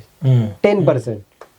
I am not talking about 100%, but just 10%, 10%च करायचं आहे. 45 आणि 55च्या मध्ये एक अंदाजे 20% आसपास पोचायला पाहिजे, थोडं इन्क्रीज करायला पाहिजे. 10%चे 20% व्हायला पाहिजे. आणि 55च्या नंतर तुम्ही म्हणाल तर बऱ्यापैकी ते 40-50% आसपास जायला पाहिजे. आणि 60च्या नंतर तर तुम्ही असा विचार करायला पाहिजे की आता माझ्यासाठी हे देवाने बोनस दिलेले आहेत पुढचे दिवस, आणि हा जो बोनस आहे तो बोनस मी सत्कार्यासाठी वापरला पाहिजे, चांगल्या कामासाठी. म्हणजे 60-70% मला त्याच्यामध्ये काम करायला सर, हे ऍक्च्युली ही ट्रेनिंग आम्हाला असं बिझनेस पर्सनच्या किंवा मेंटॉरिंग म्हणून असतं तिथे पण नाही मिळत. हे तुम्ही आत्मसात केलेलं आहे, त्यामुळे तुम्ही आम्हाला हे सांगू शकताय. Thank you sir. पुढे ही जी पॉझिटिव्ह एनर्जी जी तुम्हाला मिळते सोशल वर्क केल्यामुळे, आणि त्यामुळे तुमच्या संपूर्ण जे कुटुंब आहे, म्हणजे तुमची बिझनेस मधले सर्व टीम मेंबर्स यांना सर कुटुंब म्हणून मानतात, त्या पॉझिटिव्ह एनर्जीचा तुमच्या बिझनेसमध्ये कसा आणि किती उपयोग होतो त्याबद्दल एकदा तुम्हाला काय अनुभव आला आहे का? आपण बऱ्याच वेळा हे सोशल वर्कचं काम वगैरे करतो किंवा आपल्या टीम बरोबर पण काही वेळ घालवतो, आणि जेव्हा टीमला कळतं की ॲज अ ह्युमन बिंग, एक माणूस म्हणून आपले सर एक वेगळे काहीतरी आहेत जे समाजासाठी किंवा आपल्यासाठीही विचार करतात. आता माझंच उदाहरण बघाल तर मी जसं मगाशी दोघांचा उल्लेख केला, ॲव्हरेज पर्सन, मग आता मला त्यांच्या फॅमिलीसाठी काय करता येईल. मग लहानपणापासूनच त्या मुलांचं PPF चालू करून टाकला. अरे वा. 1 वर्षापासूनच चालू करून टाकला. आजपर्यंत आता त्यांचे किती जमले असेल मला माहित नाहीये. मग मी माझ्याकडनं त्यांना सांगितलं मी 2000 रुपये देतो, तुम्ही 2000 टाका. आता एक मुलगी ती वैशाली आहे, तिची मुलगी डॉक्टर पण झाले, आणि तिचं अजूनही चालू आहे कंपनीतून. आता तिचं वय आहे 23 वर्ष असेल. म्हणजे विचार करा 22 वर्षापासून तिचे पैसे भरले जात आहेत. म्हणजे हा एक जो आनंद आहे किंवा त्यांच्यामध्ये जाणारा मेसेज जो आहे, त्याच्यामुळे आपलं बॉन्डिंग त्यांच्याशी खूप चांगलं बॉन्डिंग होतं. आणि मग त्यांना काम करताना त्यांना स्वतःला वाटतं की अरे मी ज्या वातावरणामध्ये काम करते किंवा करतोय तर ते माझ्यासाठी खरंच चांगलं आहे. जशी कंपनीची प्रगती होईल, आणि सगळंच काही पैसा हा सगळंच काही महत्वाचं नसतं ना. पैसा हा अल्टिमेटली आपल्याला कशासाठी पाहिजे, काही आपल्या रिक्वायरमेंट्स असतात त्या फुलफिल करण्यासाठी. माणसाने ठरवलं तर मी माझ्या रिक्वायरमेंट समजा लिमिटमध्ये ठेवल्या. एखाद्याने म्हटलं की नाही मला रिक्वायरमेंट वाढवायचे आहेत, माझ्या रिक्वायरमेंट म्हणजे मला 1 करोडची कार पाहिजे किंवा मला मोठं घर पाहिजे किंवा मला आणखीन काहीतरी पाहिजे, ते त्याच्या रिक्वायरमेंट झाल्या. माझ्या वेगवेगळ्या असू शकतात, त्यांच्या वेगळ्या असू शकतात. मग हे प्रत्येकाने ठरवायचं की माझी रिक्वायरमेंट काय आहे, आणि मग ती रिक्वायरमेंट फिक्स केली आपण की मग पुढचं आपल्याला ऑटोमॅटिकली कळतं, आणि मग त्याच्यातून तो जो पैसा येणारा त्याच्यात फिरतो, आणि तोच पैसा सोशलला पण जातो आणि माणसांनाही जातो. म्हणजे दोन्हीकडचं आपल्याला पॉझिटिव्ह एनर्जी त्याच्यातून मिळते. एक सोशल काम केल्यानेही मिळतं. आता ह्याच्यातलंच एक उदाहरण घ्याल तर तुम्ही पॉझिटिव्ह एनर्जीमुळेच कदाचित किंवा मला या सगळ्या गोष्टी माझ्या म्हणजे मी ज्या सांगतो त्या माझ्या काही प्लॅनिंग कमिशनच्या मेंबर लोकांना पण आवडतात. त्यामुळे तिथे मी बोलताना किंवा मी एखादा काही मांडलं, माझ्यासोबत 5 कलेक्टर आहेत. पालघर पासून ते म्हणजे कोकण पट्टा जो आहे पूर्ण कोकण, त्याच्यामध्ये MIDC आणि इंडस्ट्रियल लँड, त्याची लँड कमिटी आहे सेंट्रल गव्हर्नमेंटची. त्या कमिटीचा एक मी मेंबर आहे. 11 मेंबर आहेत टोटल त्याच्यामध्ये. हो. त्याच्यामध्ये MIDCचे CEO वगैरे सगळेच आहेत. पेलारासू म्हणून CEO आहेत आता ते, आणि 5 कलेक्टर कोकणचे पूर्ण. त्याच्यामध्ये आमचे रायगडचे पण आहेत. आणि रायगडच्या या CMEGPचं जे 1 करोडचं लोन आहे ना, त्याच्यामध्ये सँक्शनिंग ऑथॉरिटी म्हणून कलेक्टर सर आणि माझी सही आहे. आता ह्याच्यामध्ये सुद्धा मला गव्हर्नमेंटचे पैसे नकोत म्हणून मी सरळ सरळ अगोदरपासून लिहून दिलेलं आहे. हो. कारण काय माहितीये, ज्या दिवशी IS ऑफिसर किंवा जी असणारी लोक आहेत, GST कमिशनर जे आमच्या टीममध्ये असतात, ज्या दिवशी इंडस्ट्रीच्या विरोधात बोलणार त्या दिवशी मी त्यांना रामराम ठोकणार. आता एक आमच्याकडे रायगडमध्ये तुम्ही कधी याल ना, तर तुम्हाला तुमचे कोणी मित्र तळोजा वगैरेला असतील किंवा पातळगंगाला असतील, खोपोली वगैरे, पनवेल इंडस्ट्रियल इस्टेट, कॉपरेटिव्ह हे काहीतरी नाव आहे तिचं मी विसरलो. तर ह्या सगळ्या कॉपरेटिव्ह इंडस्ट्री किंवा रायगडमधला जो बिझनेस ग्रुप आहे मोठा, त्यांना कोणालाही विचाराल ना, तर आता रायगडमध्ये खूप बदल झालेत. एक लाईटचं म्हणजे लाईट ज्या सतत जातात, वसईला तुम्ही बघितलंय दिवसाला 2दा 3दा, तासभर 2 तास, अकाउंटेबिलिटी अजिबात नाहीये. आमच्याकडे रायगडमध्ये ना तुम्ही एक कंप्लेंट द्या, महिन्याचा डेटा बनवा की मला दिवसाला 1 तास लाईट गेले, अशी महिन्याला माझी एवढी लाईट गेली आणि ह्या लाईटने माझं नुकसान एवढं झालं.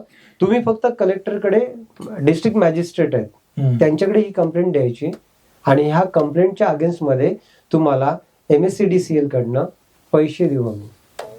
हो. Complete strict. म्हणजे हा खरंच बदल आहे. आणि हा बदल म्हणून तुम्हाला आणखीन सांगतो, पूर्ण इंडियामधून कलेक्टर, बेस्ट कलेक्टर मध्ये 3 नंबरला आपले रायगडचे कलेक्टर आले. अरे वा. पूर्ण इंडियामधून.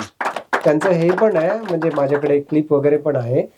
आणि सिंपल माणूस तुम्ही बघाल ना, तर जिथे जिथे आमच्या मीटिंग्स वगैरे असतात तिथे ना कॉमन लोकांना सुद्धा, एखादा सुपरिटेंडेंट इंजिनियर त्याला लगेच फोन उचलणार की असा असा प्रॉब्लेम. आमच्याकडचे लाईटचे खांबे, आमच्याकडचे रोड रायगडमधले बऱ्याचसा फरक पडलाय, खूपसा फरक पडलाय. इव्हन आम्हाला जे डायरेक्ट म्हणजे ट्रान्सफॉर्मर किंवा डायरेक्ट सप्लाय वगैरे जो आहे, तो काही वेळेला काही जवाहर इंडस्ट्रियल कॉपरेटिव्ह, जवाहर म्हणून पनवेलला आहे, त्यांना विचारा, त्यांना ना 7 करोडचा डायरेक्ट आपण एक ट्रान्सफॉर्मर वगैरे, ज्याच्यामध्ये लाईटचा फार रेअर केसमध्ये होतं, असा गव्हर्नमेंटकडनं बसवला. असं जर वसईला झालं तर वसईला किती फॅक्टरी आहेत. मी पण आहे त्याच्यामध्ये खरं, पण मी असं म्हणतो की अरे मी तिकडे नाहीच आहे ना, पण मला माहीत देखील नाही, कारण मी माझा एरिया रायगड पुरता मर्यादित ठेवला. आता रायगडमध्ये ही कामं आम्ही करताना ह्याच्यातून मला बरेचसे चांगले पॉझिटिव्ह अनुभव येतात आणि मग हेच अनुभव माझ्या कामाला देखील येतात. म्हणजे काही वेळेला दुसरी पण कामं करतात. आता SBI सारखी, स्टेट बँक ऑफ इंडिया आहे, माझ्यासोबत त्यांचे मॅनेजिंग डायरेक्टर पण आहेत राणा सर म्हणून. आता आम्ही किती ठिकाणी झाडं लावतो. दर वर्षाला त्यांच्याकडनं आम्ही कमीत कमी 10-1 लाखाचा CSR घेतोच, SBI बँकेकडनं आणि SBI कडनं. आणि SBI मला लोन देताना, आता पॉझिटिव्ह एनर्जी कशी आली बघा, मला लोन देताना मी असतो माणगावला, लोन इकडनं सँक्शन केलं जातं. आता तुम्हाला माहित असेल तर GECL आलं होतं. GECL 2021ला आलं, म्हणजे कोविडच्या पिरियडमध्ये. तुम्ही घेतलं की नाही मला माहित नाहीये, एक्झॅक्टली 8.5% होतं ते. त्याच्यामध्ये गॅरंटी पण सरकारने दिली होती. तर ते लोन आहे ना, मी तिकडे असताना लोन सँक्शन झालं आणि पेपर वगैरे पाठवण्यात आले. आत्ताही एक आलंय, आता तुम्हाला आलेलं माहिती आहे की नाही, तुमचं 20% आहे, त्याच्यामध्ये पण इंटरेस्ट रेट 8.7% आहे. आताही मी तिकडेच होतो, त्यांनी लोन इकडे सँक्शन करून टाकलं आणि सांगितलं सर तुमच्याकडे असू द्या म्हणून. SBI 50 लाख देत नव्हते, आता मला ते असं कर. आणि प्लस CSR मध्ये दर वर्षाला आम्ही त्यांच्याकडनं काही ना काहीतरी प्रोजेक्ट करतोच. आता त्याचबरोबर माझा कस्टमर जो आहे, उदाहरणार्थ सिमेन्स वगैरे, एव्हरेस्ट लिमिटेड वगैरे किंवा बाकीचे महिंद्रा वगैरे, महिंद्रामधून पण आम्ही झाडं लावलीत बरीचशी. मग ह्या कस्टमरना सुद्धा मी अप्रोच करतो. आत्ताच एक रिसेंटली मागच्या वर्षाचंच आहे, रेन्सन इंडस्ट्रीज लिमिटेड म्हणून एक कंपनी आहे ऑटोमोटिव्ह मधली, बरोबर. एक 600 करोडची कंपनी आहे ती. केजरीवाल म्हणून त्यांचे मॅनेजिंग डायरेक्टर आहेत. तेही मला चांगले ओळखतात कारण तेही महिंद्राचे सप्लायर आहेत आणि मीही त्यांना सप्लाय करतो काही पार्ट्स वगैरे. तर त्यांना जेव्हा मी भेटलो, माझ्या मुलीला घेऊन गेलो होतो, त्यांनी त्यांच्या त्या PA ला सांगितलं की अरे त्यांना बसू नकोस, त्यांना आतमध्ये घेऊन ये, कारण डेव्हलपमेंट त्यांनी माझी बघितली होती. आणि त्यांनी त्यांच्या टीमच्या समोर सांगताना की आम्ही एकेकाळी असं डेव्हलप, आता त्यांचं वय असेल 84च्या आसपास, आणि त्यांनी Experience. ते सांगितलं त्या लोकांच्या समोर की आम्ही कसे पार्ट डेव्हलप करायचं वगैरे, त्यांना त्या लोकांना सांगितलं. आणि मग त्यांनी सांगितलं की अरे काय CSR वगैरे ना, चल ठीक आहे. मी म्हटलं आमच्याकडे महाबळेश्वरमध्ये आता आदिवासींचे एक 7 घरं आलेत. सीताराम भाऊंना चांगलं माहिती आहे. त्याच्यामध्ये त्यांना कोणच देत नव्हतं. 25 वर्षापासून ना ते आमच्या त्या भागामध्ये जंगलामध्येच राहत होते आत्तापर्यंत, लास्ट इयर पर्यंत. ना आधार कार्ड आहे, ना पॅन कार्ड आहे, ना रेशन कार्ड आहे. ते सगळं करून घेतलं मी, सगळ्या गोष्टी करून घेतल्या, त्यांचे ते बनवले. आणि मग अस्तित्वच नव्हतं या भारताच्या याच्यामध्ये, भारतीय नागरिक म्हणून अस्तित्वच नव्हतं. आणि मग त्याच्यामधून सुद्धा लोक जागा द्यायला तयार नाहीत की नाही, कारण हे आले तर काय होणार आहे, आम्ही सरपंच बनणार नाही, आरक्षण येतं. मग त्याच्यासाठी पण प्रॉब्लेम चालू झाला. मग म्हटलं हरकत नाहीये, मी माझ्या गावात मी त्यांना जागा देतो, माझीच जागा दिली त्यांना. म्हटलं ही घ्या, 3 गुंठे जागा घ्या आणि 3 गुंठ्यामध्ये घरं बांधा. आता त्या घरांसाठी सरांकडे विषय मांडला, केजरीवाल सरांकडे, की मला ह्यांची घरं बांधायचे आहेत, काय डोनेशन पाहिजे. सरांनी दिलं, घ्या डोनेशन. अरे वा.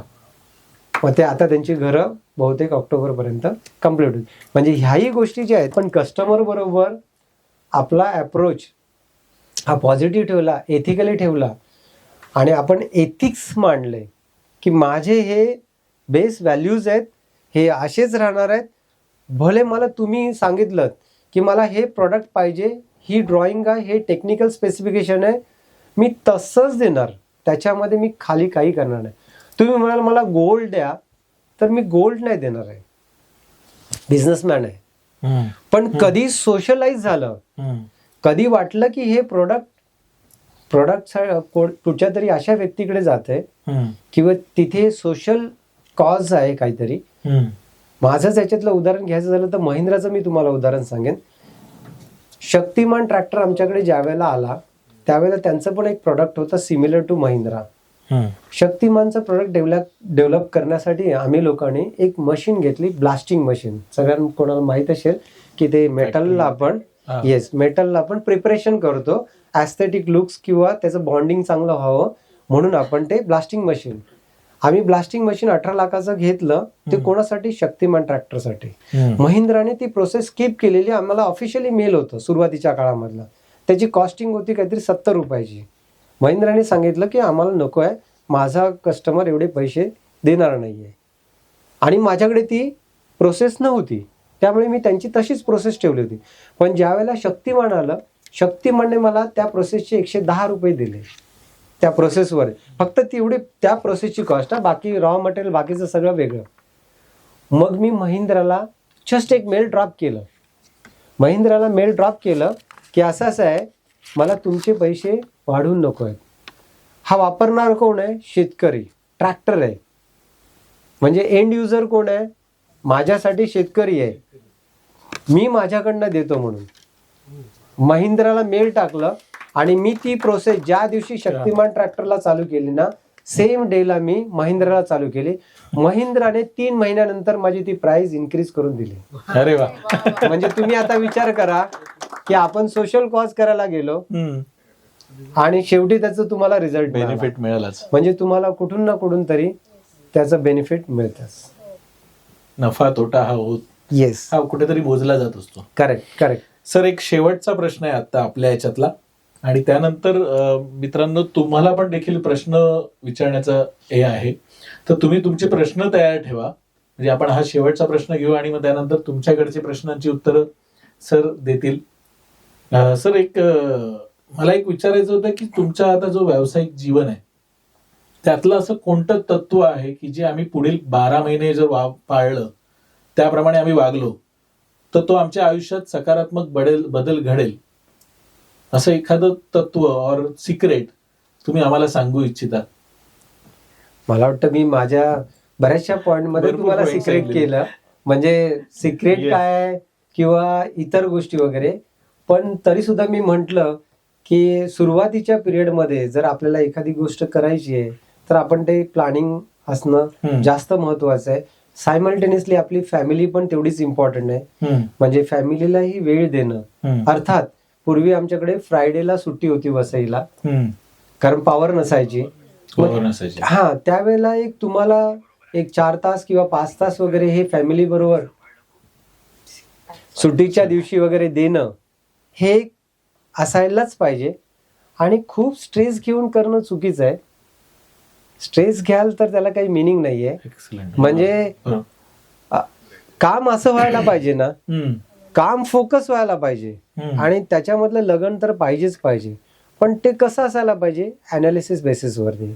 आपण कसं म्हणतो की नाही आलं, चला अरे आपण इंडियामध्ये असं म्हणतो ना, जुगाड करते, चलो जुगाड पे जाते, जुगाडने निर्णय घेऊया वगैरे. तर येस ऑफकोर्स तो असू द्या थोडा, तो असतो थोडा बिझनेसमध्ये की अरे मला प्रोडक्ट बनवायचा आहे, हा जुगाडच थोडासा झाला. पण त्याबरोबर काहीतरी थोडंसं अनालिसिसचा पार्ट असायला पाहिजे. आता उदाहरणार्थ माझ्या बाबतीत तुम्ही म्हणाल ना, तर माझ्याकडे एक ERP सिस्टम आहे जी सुरुवातीला महिंद्राच्या एक्स इंजिनियरला बाहेर काढून, राहुल चव्हाण म्हणून महाराष्ट्रीयन माणूस आहे आणि त्याचा आता ERP कंपनी आहे, 25 सॉफ्टवेअर इंजिनियर आहेत त्याच्याकडे. माझंच एक गोरेगावला घर बंद होतं, त्याला सांगितलं की तू महिंद्राचा जॉब सोड आणि तुला ह्या सॉफ्टवेअर मध्ये इंटरेस्ट आहे ना, तू ये याच्यामध्ये.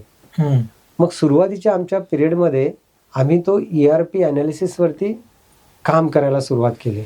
आज माझ्याकडे माझा ERP जो सुरुवातीला झाला तो बाहेरचा डिझाईन सगळ्यांना माझा आहे, कोडवर्ड त्याचे आहेत, क्या बात आहे. आणि सॅप सारखंच आहे, सॅप सारखंच आहे, बेटर देन सॅप. अरे वा. म्हणजे मला अनालिसिस कसा मिळतो, म्हणजे सगळं एक दिवसाला तुम्ही सकाळी फक्त एक स्क्रीन बघा, त्याच्यामध्ये तुमचा सेल्स करणार आहे, किती इन्व्हॉइसेस झाले, तुमचा पॅरेटो अनालिसिस करणार आहेत, सुरुवातीचे 5 कस्टमर कुठचे आहेत जे तुम्हाला जास्त बिझनेस देतात, 80% वाले, 20% वाले कोण आहेत, कोटेशन किती येतात दिवसाला, कोटेशनला किती उत्तरं जात आहेत, त्याचं कन्व्हर्जन किती मध्ये होतंय, कोटेशनचं मार्केटिंग मध्ये आणि सेल्स ऑर्डर मध्ये किती कन्व्हर्जन होतंय, त्याचं पर्सेंटेज. महिंद्राचा एक बायर आहे, त्या बायरने आपल्याला 10 क्वेरीज पाठवल्या आहेत, 10 मधल्या एकच कन्वर्ट झाल्या, 9 कन्वर्ट झाल्या नाही आहेत. काही जण असे पण करतायत की 20-20 क्वेरी पाठवतायत, मी मात्र काम करतोय, एकही कन्वर्ट झाले नाही. पुढच्या वेळेला 21वी देताना त्यांना मी सांगणार आहे की अरे माझा वेळ जातो याच्यामध्ये, मी एका झटक्यात तुम्हाला 20 रुपयाची कॉस्ट सांगणार आहे, बाकी काही तुम्हाला ब्रेकअप देणार नाहीये. म्हणजे ह्या काही गोष्टी ज्या आहेत ना, ह्या गोष्टी तुम्हाला फास्ट ट्रॅक वर जातात. येस, म्हणजे ह्या अनालिसिसनेच कळणार. आणि ही प्रत्येक गोष्ट आहे ना, ही गोष्ट तुमच्या सुरुवातीच्या आयुष्यापासून, या आता तुम्ही 12 महिन्याचं म्हणा किंवा पुढचं हे म्हणा, जर स्टार्टिंग पासूनच केलं ना तर लगेचच कळणार. आता माझ्या केसमध्ये आणखीन एक ऍडिशनल गोष्ट म्हणजे ERP मध्ये इनव्हॉइस जे आहे, ते इनव्हॉइस बनल्या माझ्या बायरला SMS जातो की तुमचं मटेरियल प्रोसेसमध्ये इन ट्रान्झिट मध्ये गेलं. म्हणजे इनव्हॉइस बनलं की तुमचं मटेरियल गेलं ना, म्हणजे तो बायर तुम्हाला सारखा फोन करत नाही की माझं लाईनला मटेरियल कधी येणार आहे. परत माझ्याकडे असं पण आहे, शेड्यूल जे आपण मिळतं मला महिंद्राकडनं किंवा कोणाकडनंही, तर त्याच्या अगेन्स्टमध्ये माझा सप्लाय किती झाला, म्हणजे त्याचाही तुम्हाला रेशो करतो पर डेला. त्याच्यानंतर तुमच्या मशिनरी आहेत, समजा माझ्याकडे 15 मशीन्स आहेत, त्या 15 मशीनला एक मशीनला तो जॉब जो जाणार आहे तो महिनाभराचा, त्याचं डिव्हिजन होतं ऑटोमॅटिकली. तुमची बॅलन्स शीट एका क्लिक मध्ये बनते, बॅलन्स शीट पण एका क्लिक मध्ये बनते, तुमचा GST पण होतो, मग तुमचं राहिलं काय? काहीच राहिलं नाही. म्हणजे आपल्याला ह्या टेक्नॉलॉजीमध्ये ना हे तुम्हाला वापरायला पाहिजे सुरुवातीपासूनच. ही गोष्ट तुम्हाला असायलाच पाहिजे, Absolutely. ज्याच्यातून तुम्हाला ह्या इव्हन तुमचा डाऊन टाइम पण, मशीनचा डाऊन टाइम वगैरे आहे, तर तो डाऊन टाइम किती वेळा झाला, माझे स्पेअर पार्ट कुठचे, आता हा डेटा जर तुम्ही टाकलात ना तर तुम्हाला सगळं मिळणार. आता माझ्याकडे नाही म्हटलं तरी 1400च्या आसपास मोल्ड आहेत, टूल्स आहेत, आणि आमचे वेगवेगळ्या सप्लायरकडे पण जातात. त्याचं ट्रॅकिंग पण आहे आमच्याकडे, आयडेंटिफिकेशन आहे की हा कुठच्या रॅकमध्ये, कुठच्या माणसाकडे, कुठच्या मशीनमध्ये पडलेला आहे. म्हणजे इव्हन रॅक नंबर पासून सुद्धा आमच्याकडे आयडेंटिफिकेशन आहे. कोणाकडे गेल्या लोकेशन, आणि लोकेशन बदललं की लगेच लोकेशन बदलणार. म्हणजे ह्या ज्या सगळ्या गोष्टी आहेत ना, ह्या गोष्टी एकदाच करायच्या असतात, आणि एकदा का तुम्ही करून ठेवलत ना की नंतर मग निवांत राहणार, मग तुम्ही गोष्टी करू शकता. माझा फोन बघा एकदाही व्हायब्रेट नाही झाला, मी व्हायब्रेटवरती ठेवला खरंच. आणि हे हा, आणि दिवसभरात नाही होत. मी कॉल करणार पण मला समोरून असे हे येणार नाही, कारण आमच्याकडे सगळं सिस्टमॅटिकच जातं, सिस्टीम कम्प्लिटली म्हणजे सेट आहे. हा, म्हणजे हे असल्यामुळे ना आपल्याला पण त्रास होत नाही. म्हणजे आनंदी जीवन म्हणतो ना, ते त्याप्रमाणे होतं. अरे वा. सर, आमच्याकडे पण काही मेंबर आहेत, त्यातले पुरुषोत्तम सर आहेत. ते डेटा अनालिसिसवर त्यांचं मास्टरी आहे आणि एक्सपिरियन्स आहेत ते. त्यानंतर तुम्हाला म्हणजे प्रोग्राम नंतर पण तुम्हाला त्यांच्यावर गप्पा मारता येतील. पुन्हा एकदा थँक्यू व्हेरी मच माझ्याकडनं. आत्ता माझा क्वेश्चन सेट संपलाय त्या संदर्भात. तर मित्रांनो, तुम्ही तुमचे पॉइंट्स तरी नोट डाऊन नक्कीच केलेले असतील असं मला वाटतं. आणि आता मी सुनील सरांना रिक्वेस्ट करतो की पुढचा जो आपण क्वेश्चन आन्सर सेशन आहे बाय आपले मेंबर्स, ते सुरू करूया. एक फक्त छोटी क्वेरी होती सर, तुम्ही जो म्हणताय तो व्हिडिओ युट्यूबचा, तो आपण आता बघूया. जर तुम्हाला काही प्रॉब्लेम नसेल तर युट्यूबला एक सरांचा एक जो प्रोग्राम, त्याच्यात ते आहेत इन्व्हॉल्ड ऑलरेडी, कमिटीमध्ये ते आहेत. त्या चीफ मिनिस्टर फंड जो आहे त्याच्या रिलेटेड एक व्हिडिओ आहे युट्यूबला. तो 6 मिनिटाचा 6.5 मिनिटाचा आहे. तो आपण बघूया का? चालेल ना? क्वेश्चन आन्सर्स त्याच्यानंतर घेतले तर ते थोडं काय बरं होईल की त्या रिलेटेड सरांना, कारण तो फंड आपल्याला वाटण्यासंदर्भातच आहे. बरोबर बरोबर. येस, चालेल ना सर? सर, आपण इकडे बसूया. चालेल. राबवली जाणारी एक अतिशय महत्वाची अशी योजना, राज्यातील शहरी ग्रामीण भागातील सुशिक्षित बेरोजगार असतील किंवा युवक युवती असतील, यांची वाढती संख्या, त्यांचा उद्योग व्यवसायाकडे वाढलेला कल आणि स्वयंरोजगाराच्या आणि रोजगाराच्या नवीन संधी लक्षात घेऊन त्यांच्या उद्योजकतेला चालना देण्यासाठी वाव देणारी एक महत्वाची अशी योजना म्हणजे मुख्यमंत्री रोजगार निर्मिती कार्यक्रम, अर्थात CMEGP. राज्य शासनाच्या माध्यमातून 2019 पासून ही योजना सुरू करण्यात आली. पुढे 2022 मध्ये याच्यामध्ये काही बदल करण्यात आले आणि आता 2025च्या GR नुसार राज्यामध्ये ही योजना राबवली जात आहे. मित्रांनो, या व्हिडिओच्या माध्यमातून या योजनेच्या संदर्भातील सविस्तर अशी माहिती घेण्याचा प्रयत्न करणार आहोत. मित्रांनो, सर्वात प्रथम या योजनेच्या अंतर्गत पात्र कोण असणार आहे? याच्या अंतर्गत कायदेशीर पात्र असणारे उत्पादन, सेवा उद्योग, कृषीपूरक व्यवसाय, कृषीवरती आधारित उद्योग इत्यादी, वाहतूक, त्यावर आधारित व्यवसाय, एकाच ब्रँडवरती आधारित संघटित साखळी विक्री केंद्र, फिरते विक्री केंद्र, खाद्यान्न केंद्र, कुक्कुट पालन, अंडी उगवणी केंद्र, मधुमक्षिका पालन, मत्स्य पालन, रेशीम उद्योग, हॉटेल, धाबा, शाकाहारी किंवा मांसाहारी पदार्थ विक्री व्यवसाय, होमस्टे, क्लाउड किचन, जल क्रीडा, मासेमारी, प्रवासी वाहतुकी करता बोट व्यवसाय, असे वेगवेगळे जे काही उद्योग व्यवसाय असतील हे सर्व या योजनेच्या अंतर्गत पात्र करण्यात आलेले आहेत. आता याच्या अंतर्गत पात्रतेसाठी वयोमर्यादा काय? तर कुठलेही स्थायी उत्पन्न नसलेले स्थानिक रहिवासी ज्यांचं वय किमान 18 वर्ष पूर्ण झाले आहे. पूर्वी या योजनेच्या अंतर्गत 18 ते 45 वयोगटातील लाभार्थी हे पात्र ठेवण्यात आलेले होते. इतर प्रवर्गासाठी 5 वर्षाची अट शिथिल करण्यात आलेली होती. परंतु 2025च्या GR नुसार याच्यामध्ये कुठलेही स्थायी उत्पन्न नसलेले स्थानिक रहिवासी ज्यांचं वय 18 वर्ष पूर्ण झाले ते या ठिकाणी पात्र करण्यात आलेले. प्रकल्पाची किंमत काय असणार आहे याच्या अंतर्गत? तर जास्तीत जास्त कृषी पूरक उद्योगासाठी 50 लाख रुपयापर्यंत आणि उत्पादन उद्योग प्रकल्पासाठी 1 कोटी रुपयापर्यंत प्रकल्प या ठिकाणी मर्यादा असणार आहे. याच्यामध्ये सुद्धा आपण जर पाहिलं तर सेवा, याच्यामध्ये अनुसूचित जाती, अनुसूचित जमाती हे जे प्रवर्ग आहेत, या प्रवर्गाला उद्योगाचा प्रकार सेवा असेल तर त्याच्यासाठी 25% शहरी भागासाठी कमाल 5 लाख रुपयापर्यंत आणि ग्रामीण भागासाठी कमाल 7 लाख रुपये 35% पर्यंत अनुदान या योजनेअंतर्गत दिलं जाणार आहे. आणि उत्पादन क्षेत्र जर असेल तर शहरी भागासाठी 25% आणि ग्रामीण भागासाठी 35% असणार आहे. याच्या व्यतिरिक्त जे काही प्रवर्ग असतील ओपन वीडर वगैरे त्यांना सेवा क्षेत्रासाठी शहरी भागासाठी 15%, 3 लाख रुपयाच्या मर्यादेत आणि ग्रामीण भागासाठी 25%, 5 लाख रुपयाच्या मर्यादेत. उत्पादन क्षेत्र जर असेल तर त्याच्यामध्ये शहरी भागासाठी 15%, 7.5 लाख रुपये मर्यादेमध्ये आणि ग्रामीण भागासाठी 25%, 12.5 लाख रुपयाच्या मर्यादेपर्यंत. अशा प्रकारे हे प्रकल्पाची किंमत या ठिकाणी निश्चित करण्यात आलेली आहे. त्या प्रमाणामध्ये लाभार्थ्यांना अनुदान दिले जाणार आहे. याच्यामध्ये जास्तीत जास्त 50 लाख रुपयापर्यंतचे सेवा आणि कृषीपूरक उद्योग व्यवसाय या ठिकाणी लावले जाऊ शकतात. याच्या अंतर्गत योजना अंमलबजावणी कोण करते तर शहरी भागासाठी जिल्हा उद्योग केंद्र, ग्रामीण भागासाठी जिल्हा खादी आणि ग्रामोद्योग केंद्र, सेवा उद्योग कृषीपूरक उद्योगासाठी खेळत्या भांडवलाची मर्यादा प्रकल्प खर्चाच्या 60% आणि उत्पादन उद्योग प्रकल्पाकरता प्रकल्पाच्या 40% एवढ्या मर्यादेमध्ये या ठिकाणी राहणार आहे. आता याच्या अंतर्गत आपण जर पाहिलं तर या योजनेचा लाभ घेण्यासाठी प्रशिक्षण अतिशय महत्वाचं आहे. ईडीपी प्रशिक्षण घेणं हे या उमेदवाराला बंधनकारक असणार आहे. याच्यानंतर निवासी उद्योजकता प्रशिक्षण, मुख्यमंत्री रोजगार निर्मिती कार्यक्रमाच्या अंतर्गत कर्ज मंजूर झालेल्या लाभार्थ्यांना सेवा उद्योग आणि कृषीपूरक उद्योग व्यवसायासाठी 1 आठवडा कालावधीचं उत्पादन मॅन्युफॅक्चरिंगसाठी 50 लाख सर्व्हिस इंडस्ट्रीसाठी. आता त्याच्यामध्ये हे दाखवले ते बऱ्यापैकी कृषीमधले दाखवले, ॲग्रिकल्चरचे आपल्या इंडस्ट्रीसाठी पण आहेत. 1 करोडपर्यंत मॅन्युफॅक्चरिंगसाठी आहे. आणि आपण शहरी विभागात जर येत असू तर आपल्याला 15% सबसिडी आहे. आणि महिला जर असतील लेडीज तर त्यांना 25% आहे. आणि ज्यावेळेला आपण ग्रामीण विभागाकडे जातो त्यावेळेला तुम्हाला 35% आहे. आणि यांना 25% म्हणजे त्या रेंजमध्ये आहे. म्हणजे थोडं आपल्याला त्यांना पुरुषांसाठी 25% आहे. आता हे अनुदान जे आहे ते वर्षभराच्या आत येतं. लॉकिंग पिरियड 3 वर्षाचं आहे.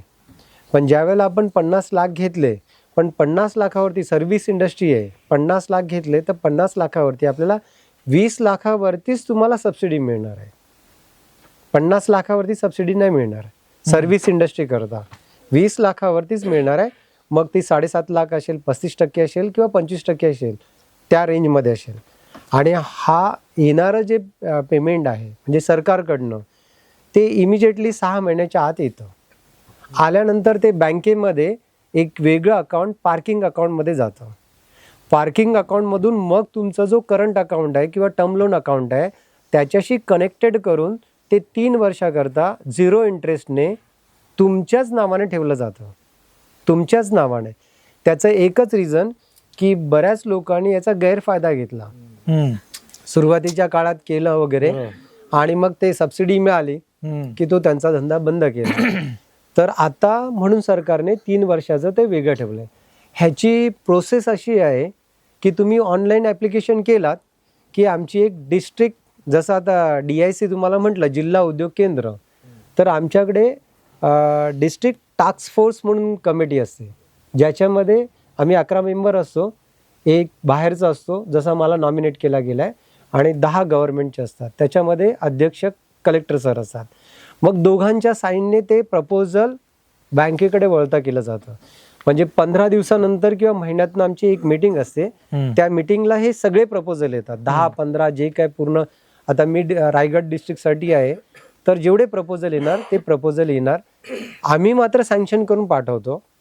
आमच्याकडनं फार रेअर केसमध्ये एखादा नाही म्हटलं जातं, कारण आम्ही त्याचं फक्त थोडंसं बघून म्हणजे 99% आम्ही ओकेच करतो, कारण शेवटी बँक बघणारीच असते.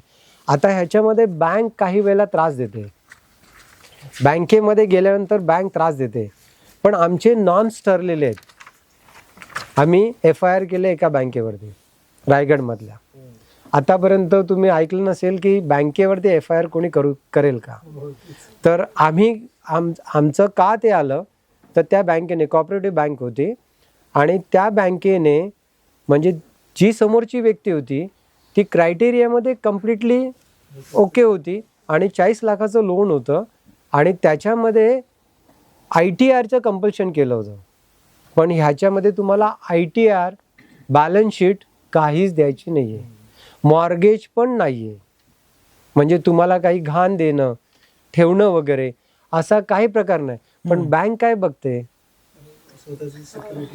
बँक स्वतःची सिक्युरिटी बघते.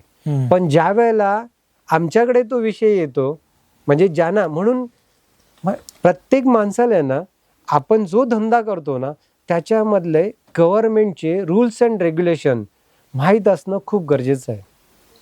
तुम्हाला स्वतःलाच जर माहीत नसेल की हे काय रूल्स वगैरे आहेत, तेव्हा तुम्ही भांडू नाही शकत, म्हणजे रूल्स तुम्हालाच माहीत नाही आहे. पण ज्याला रूल्स माहिती आहेत तो समोर जाऊन भांडणारच, तो म्हणणारच ह्याच्यामध्ये ITR कंपल्सन नाहीच आहे, ह्याच्यामध्ये बॅलन्स शीट नाहीच आहे, ह्याच्यामध्ये मॉर्गेज द्यायचंच नाही आहे, माझं वय 18 वर्षाच्या वरती आहे आणि आता पूर्वी 45 होतं, आता तुम्हाला 60 प्लस पण देऊन टाकलं. हो, म्हणजे तोही इश्यू नाही आहे की तुम्हाला एक वयाची लिमिट होती तीही नाही आहे. 10वी पास असणं, म्हणजे जेव्हा मोठं घेतो 1 करोडच्या आसपास मॅन्युफॅक्चरिंगसाठी, तर तुम्हाला 10वी पास असणं, शाळा सोडल्याचा दाखला, आधार कार्ड वगैरे हे, आणि इवन ट्रेनिंगला मॅन्युफॅक्चरिंगच्या मी म्हटलं ना EDP प्रोग्राम हा 12 दिवसाचा कंपल्सरी आहे. त्याच्यामध्ये तुमचा राहण्याचा, जेवणाचा, हॉटेलचा सगळा खर्च सरकार करणार, तुमचा खर्च नाही, फक्त तुम्हाला जायचं आहे. पण हा कधीच आहे, तुमचं लोन सँक्शन झाल्यानंतरच आहे. जेव्हा लोन सँक्शन होईल तेव्हा पुन्हा आमच्या कमिटीकडे ते येईल की असं असं आहे, मग त्याचं सगळं बनलं जाईल आणि त्याच्यामध्ये त्याची सबसिडी किती असणार आहे तेही त्याला दिसणार की मला एवढी सबसिडी मिळणार आहे, 4 लाख आहे किंवा 5 लाख आहे, 7 लाख आहे, अशी ती सबसिडी पण असणार आहे. म्हणजे ह्या सगळ्या गोष्टी एकदम चांगल्या फ्रेमिंग केल्यात. आता काही ठिकाणी ह्याचा गैरफायदा पण होतो. काही एजंट असतात, ते सांगतात, बरेच जणांकडनं पैसे पण उकळलेत. पण तुम्हाला नॉलेज असेल ना तर ह्या एजंट लोकांना भेटण्याची गरजच नाही आहे. बरोबर. हां, म्हणजे तुम्हाला इव्हन ऑनलाईन सगळ्या गोष्टी वगैरे अवेलेबल आहेत, त्यामुळे कुठेही जाण्याची गरज नाही आहे. जर एखाद्याला कोणाला, आणि याच्यात मॉर्गेज पण नाही आहे, तुमची गॅरंटी सरकार घेते, तुमची गॅरंटी सरकार घेते. तर त्याप्रमाणे तुम्ही याचा विचार करू शकता. प्लस मी त्याच्यामध्ये आणखीन एक ॲड करतो. ॲड असं करतो की आत्ता ज्यांचे एक्झिस्टिंग जे आपलं वर्किंग कॅपिटलसाठी तुमचं जे लोनचं हे असेल ना, तर आजच किंवा उद्या ज्यांचे वर्किंग कॅपिटल चालू आहेत ना, त्यांनी जनसमर्थ म्हणून पोर्टल आहे, आत्ताच तुम्ही नोट डाऊन करून ठेवा, जनसमर्थ पोर्टल. त्या पोर्टलला जायचं. तुमचं वर्किंग कॅपिटल समजा 50 लाखाचं आहे, काही असू द्या, EPC असू द्या किंवा CC असू द्या, हे दोन्ही जानेवारी ते मार्च, जानेवारी 2026, 31 मार्च 2026 यामधल्या पिरियडमध्ये, ह्या 3 महिन्यामध्ये, ह्या क्वार्टरमध्ये समजा तुमचं 50 लाखाचं आहे आणि तुम्ही वापरलेत 40 लाख, जानेवारीमध्ये 40, फेबमध्ये 35 आणि तिकडे 45, मार्चमध्ये ॲव्हरेज 40 आला. 40 वरती तुम्हाला 20% हे इमिजिएटली दिलं जाणार आहे. काही डॉक्युमेंटेशन नाही, काही नाही आहे. हो, नो डॉक्युमेंटेशन. ओके. डॉक्युमेंटेशन म्हणजे बँक नंतर ते डॉक्युमेंट घेईल, पण तुम्हाला एक्स्ट्रा काही करायचं नाहीये, तुम्हाला हे ऑनलाईनच करायचं आहे आणि त्याचा इंटरेस्ट रेट हा फिक्स असणार आहे. तुम्हाला 7 वर्षाकरता हा इंटरेस्ट रेट 7 किंवा 5 असं 2 टर्म्स आहेत, त्याच्याकरता फिक्स असणार आहे. मॅक्झिमम 8.7%. आत्ताचा जो बेस रेट आहे तो नॉर्मली सगळ्याच बँकांचा 8.1च्या आसपास आहे आणि त्याच्यावरती 0.65 म्हणजे 8.75च्या आसपास, मॅक्झिमम 8.7 to 8.8 एवढाच इंटरेस्ट रेट असणार आहे. आणि हे तुम्हाला टर्म लोन म्हणून दिलं जाणार आहे. नॉर्मली टर्म लोन मशिनरीला दिलं जातं, फिक्स ॲसेटला दिलं जातं. इथे तुम्हाला एक टर्म लोन उभं राहणार अकाउंट, पण ते पैसे तुमच्या CCला येणार आणि ते पैसे तुम्ही वापरू शकता. काही एक डॉक्युमेंटेशन आहे, जस्ट ऑनलाईन अप्लाय करा आणि ते लगेच तुमच्या बँकेतनंच तुम्हाला फोन.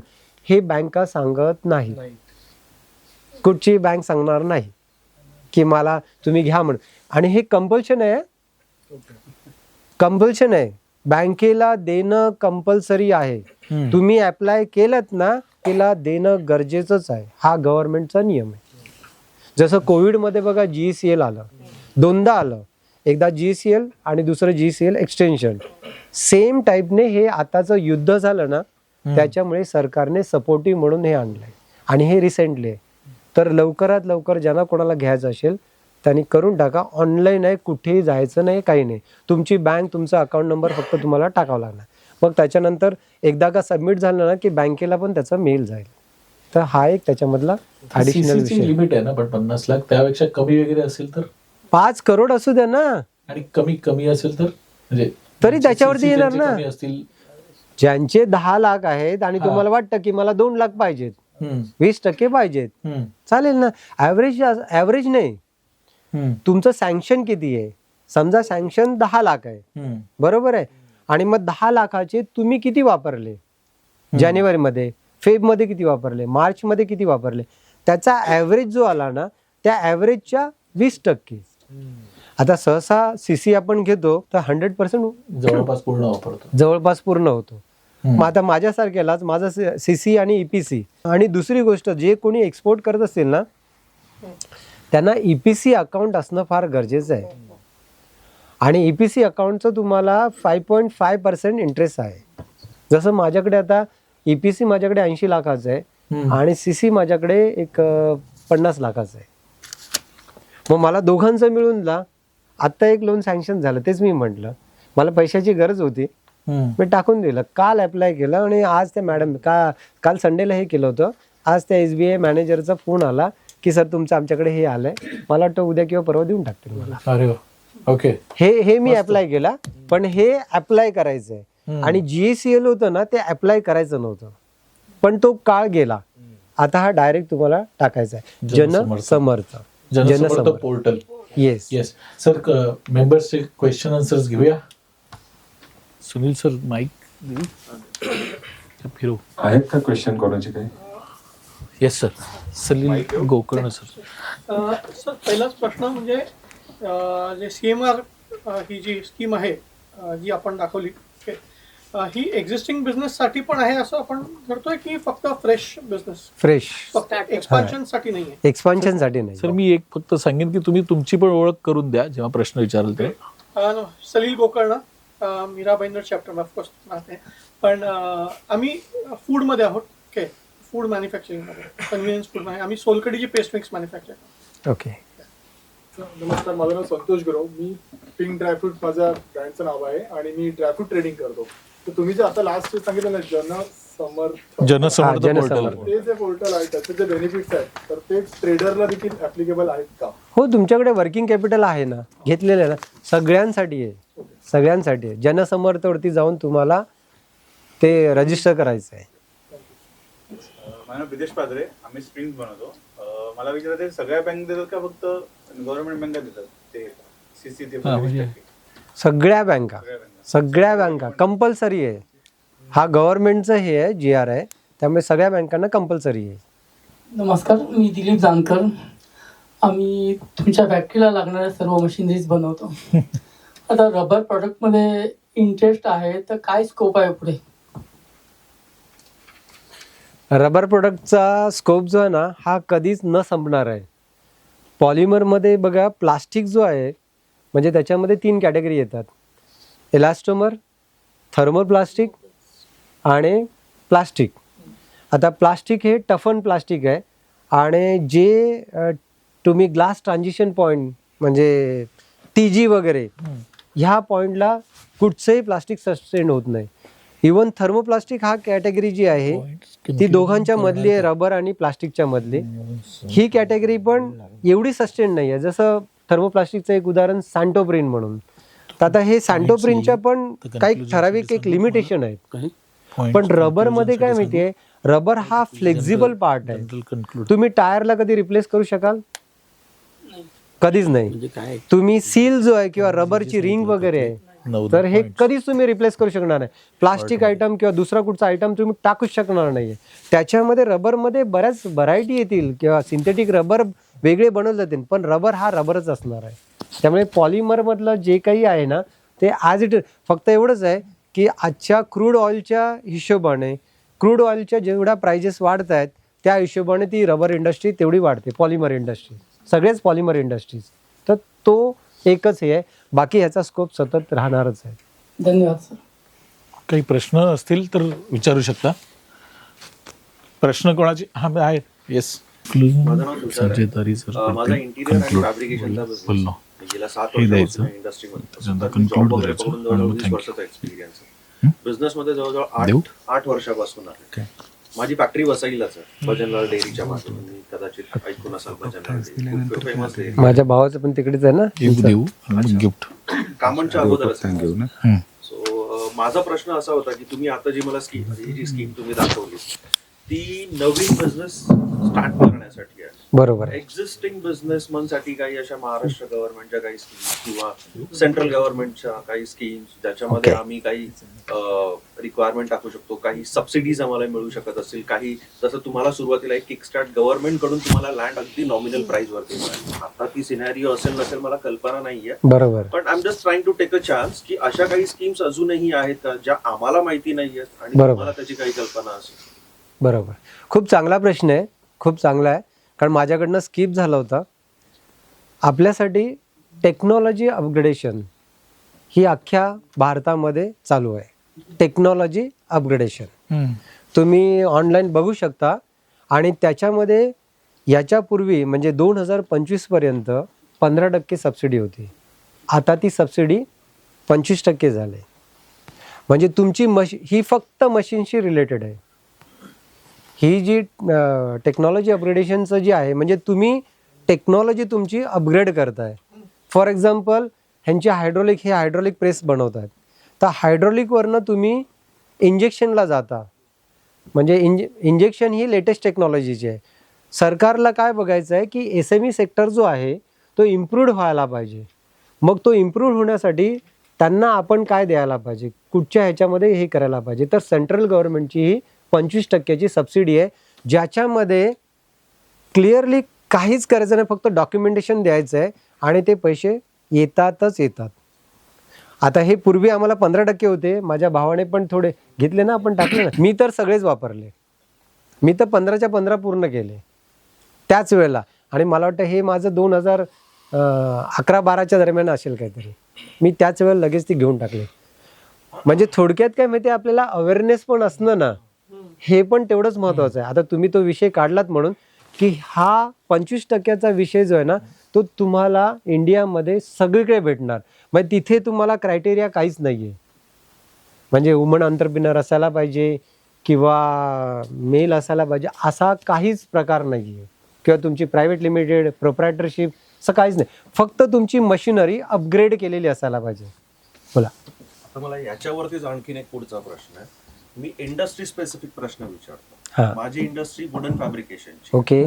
माझ्याकडे वुडन फॅब्रिकेशनसाठी लागणाऱ्या बऱ्यापैकी मशीन्स आहेत. जसं माझ्याकडे पॅनल सॉ आहे, मल्टी बोरिंग आहे, राउटर आहे, एज बेंडिंग आहे, कोल्ड प्रेस आहे, हॉट प्रेस आहे. या माझ्या इंडस्ट्रीसाठी लागणाऱ्या स्पेसिफिक इंडस्ट्रीसाठी लागणाऱ्या मशिनरीजची लिस्ट आहे. या मशीन्स ज्याच्याकडे असतील तो फॅब्रिकेशन, वुडनचं फॅब्रिकेशन करू शकतो. बरोबर. आता माझा प्रश्न असा आहे, तुम्ही जसं म्हणालात अपग्रेडेशन, टेक्नॉलॉजी अपग्रेडेशन. बरोबर. आता जर वर्षभराने माझ्या मनामध्ये विचार आला किंवा काही अशी सिच्युएशन क्रिएट झाली ज्याच्यामध्ये मला एक बऱ्यापैकी मोठी ऑर्डर मिळते, पण माझी एक्झिस्टिंग मशिनरी ती ऑर्डर पूर्ण नाही करू शकत, तर मग अशा वेळेला ही जी अपग्रेडेशनची जी ऑफर आहे गव्हर्नमेंट कडून त्याच्यासाठी मी एलिजिबल असेल? मी माझ्याबद्दल विचारतो, माझ्या स्वतःबद्दल विचारतो.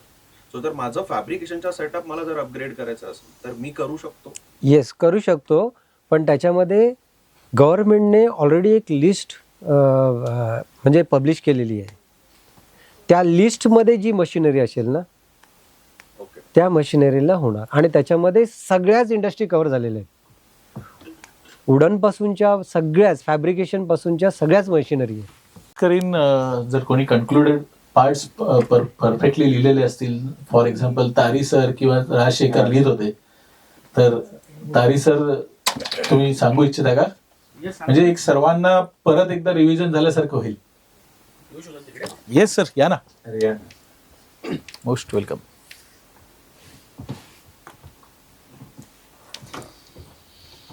नमस्कार, माझं नाव संजय हेमंत नरे तारी.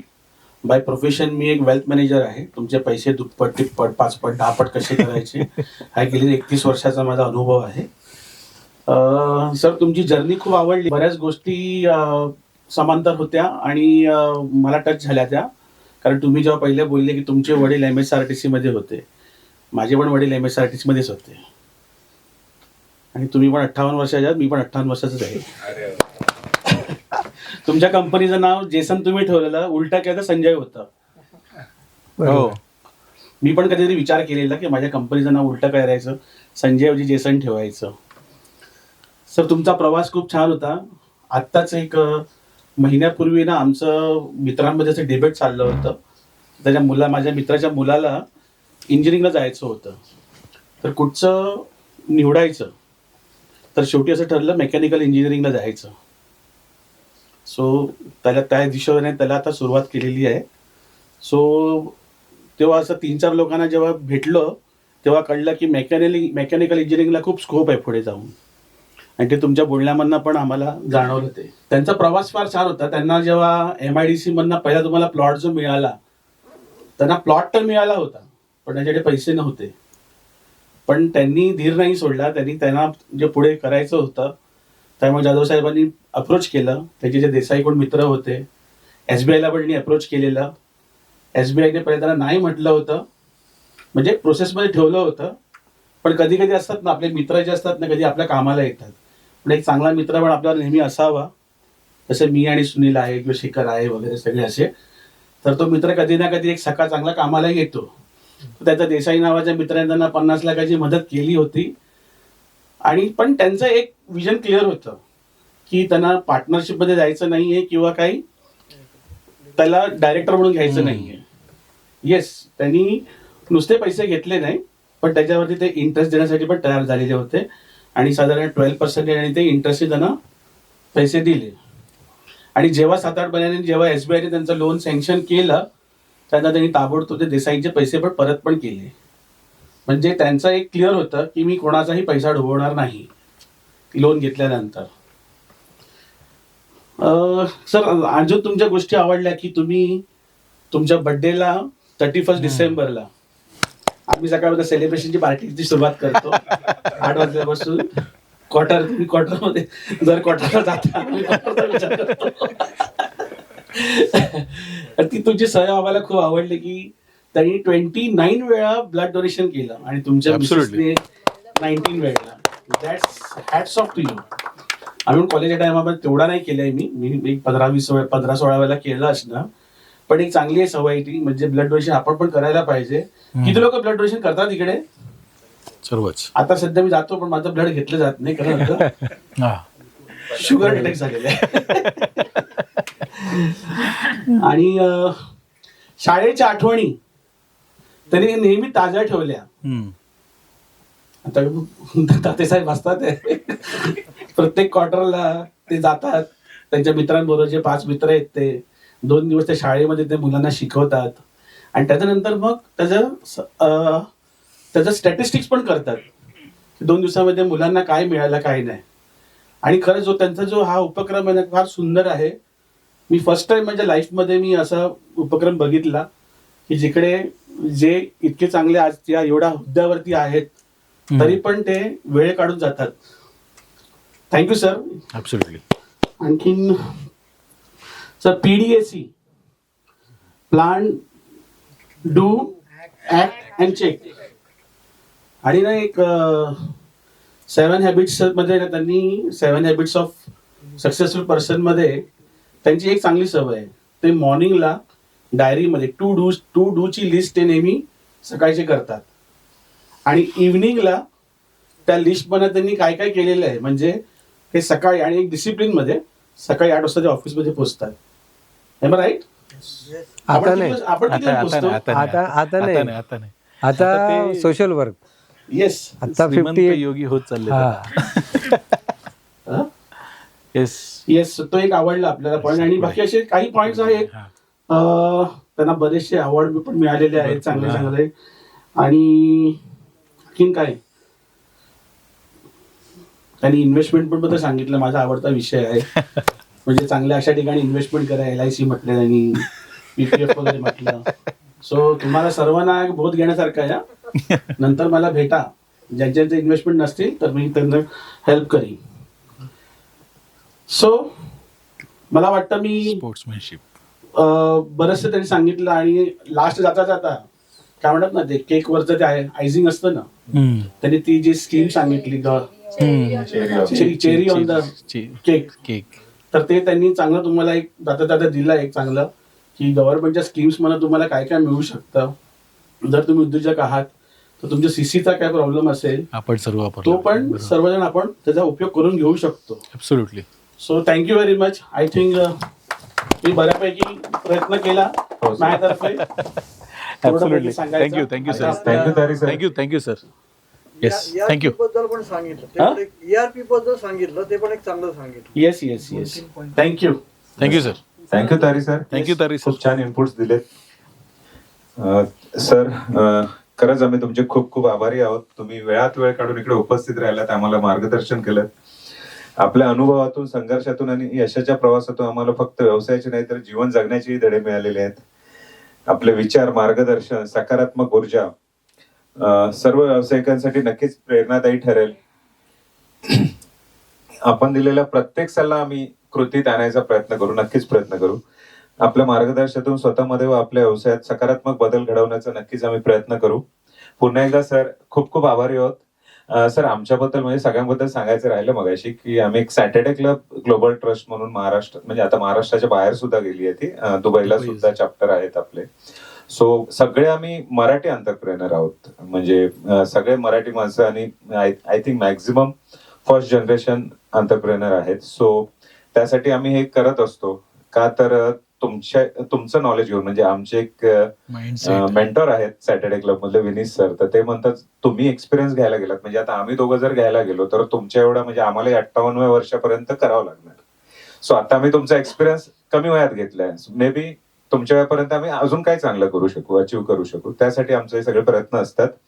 आणि हे सगळेच प्रत्येक जण आपापल्या क्षेत्रात कामगिरी करतात, तर त्यांना अजून चांगलं मार्गदर्शन मिळावं म्हणून या सगळ्या गोष्टी आम्ही करत असतो. मॅडम, मी सिद्धी मॅडमना विनंती करेन की प्लीज. सिद्धी मॅडम या प्लीज. हे घ्या. काय मगाशी चांगली उत्तरं दिली तुम्ही प्रश्नांची म्हणून हे पण येस, टाळ्या होते. तर खरंच खूप छान मार्गदर्शन सरांनी आपल्याला केलेले आहे. टाळ्यांबद्दल कंजूसी करू नका प्लीज. जोरदार टाळ्या वाजवा. मी रिक्वेस्ट करीन प्रदीप आणि सलील सरांना. थँक्यू. आणि अजून एक आहे, मॅडमने स्वतः गिफ्ट आणलंय काही, आणि एक आमच्यातर्फे पण आहे. मॅडम हे पण गिफ्ट तुमच्याच असते. हो, तुमचेच असते ते. Sir thank you. शूटिंग चालू आहे. विशाल रेडकर त्यांनी हा हॉल आपल्याला अवेलेबल करून दिलेला आहे. चॅप्टरचे CST, RS, DYRS जे इथे उपस्थित राहिले त्यांचे खूप खूप आभार. थँक्यू. आणि तुम्हा सगळ्या मेंबरचे सुद्धा, कारण तुम्ही आल्यानंतरच हा प्रोग्राम अजून चांगला होतो. तुम्ही विचारलेल्या प्रश्नांमुळे अजून आम्हाला पण मजा येते. तुमच्याकडे कदाचित आमचे दोघांचे नंबर नसतील तर घ्या इथून.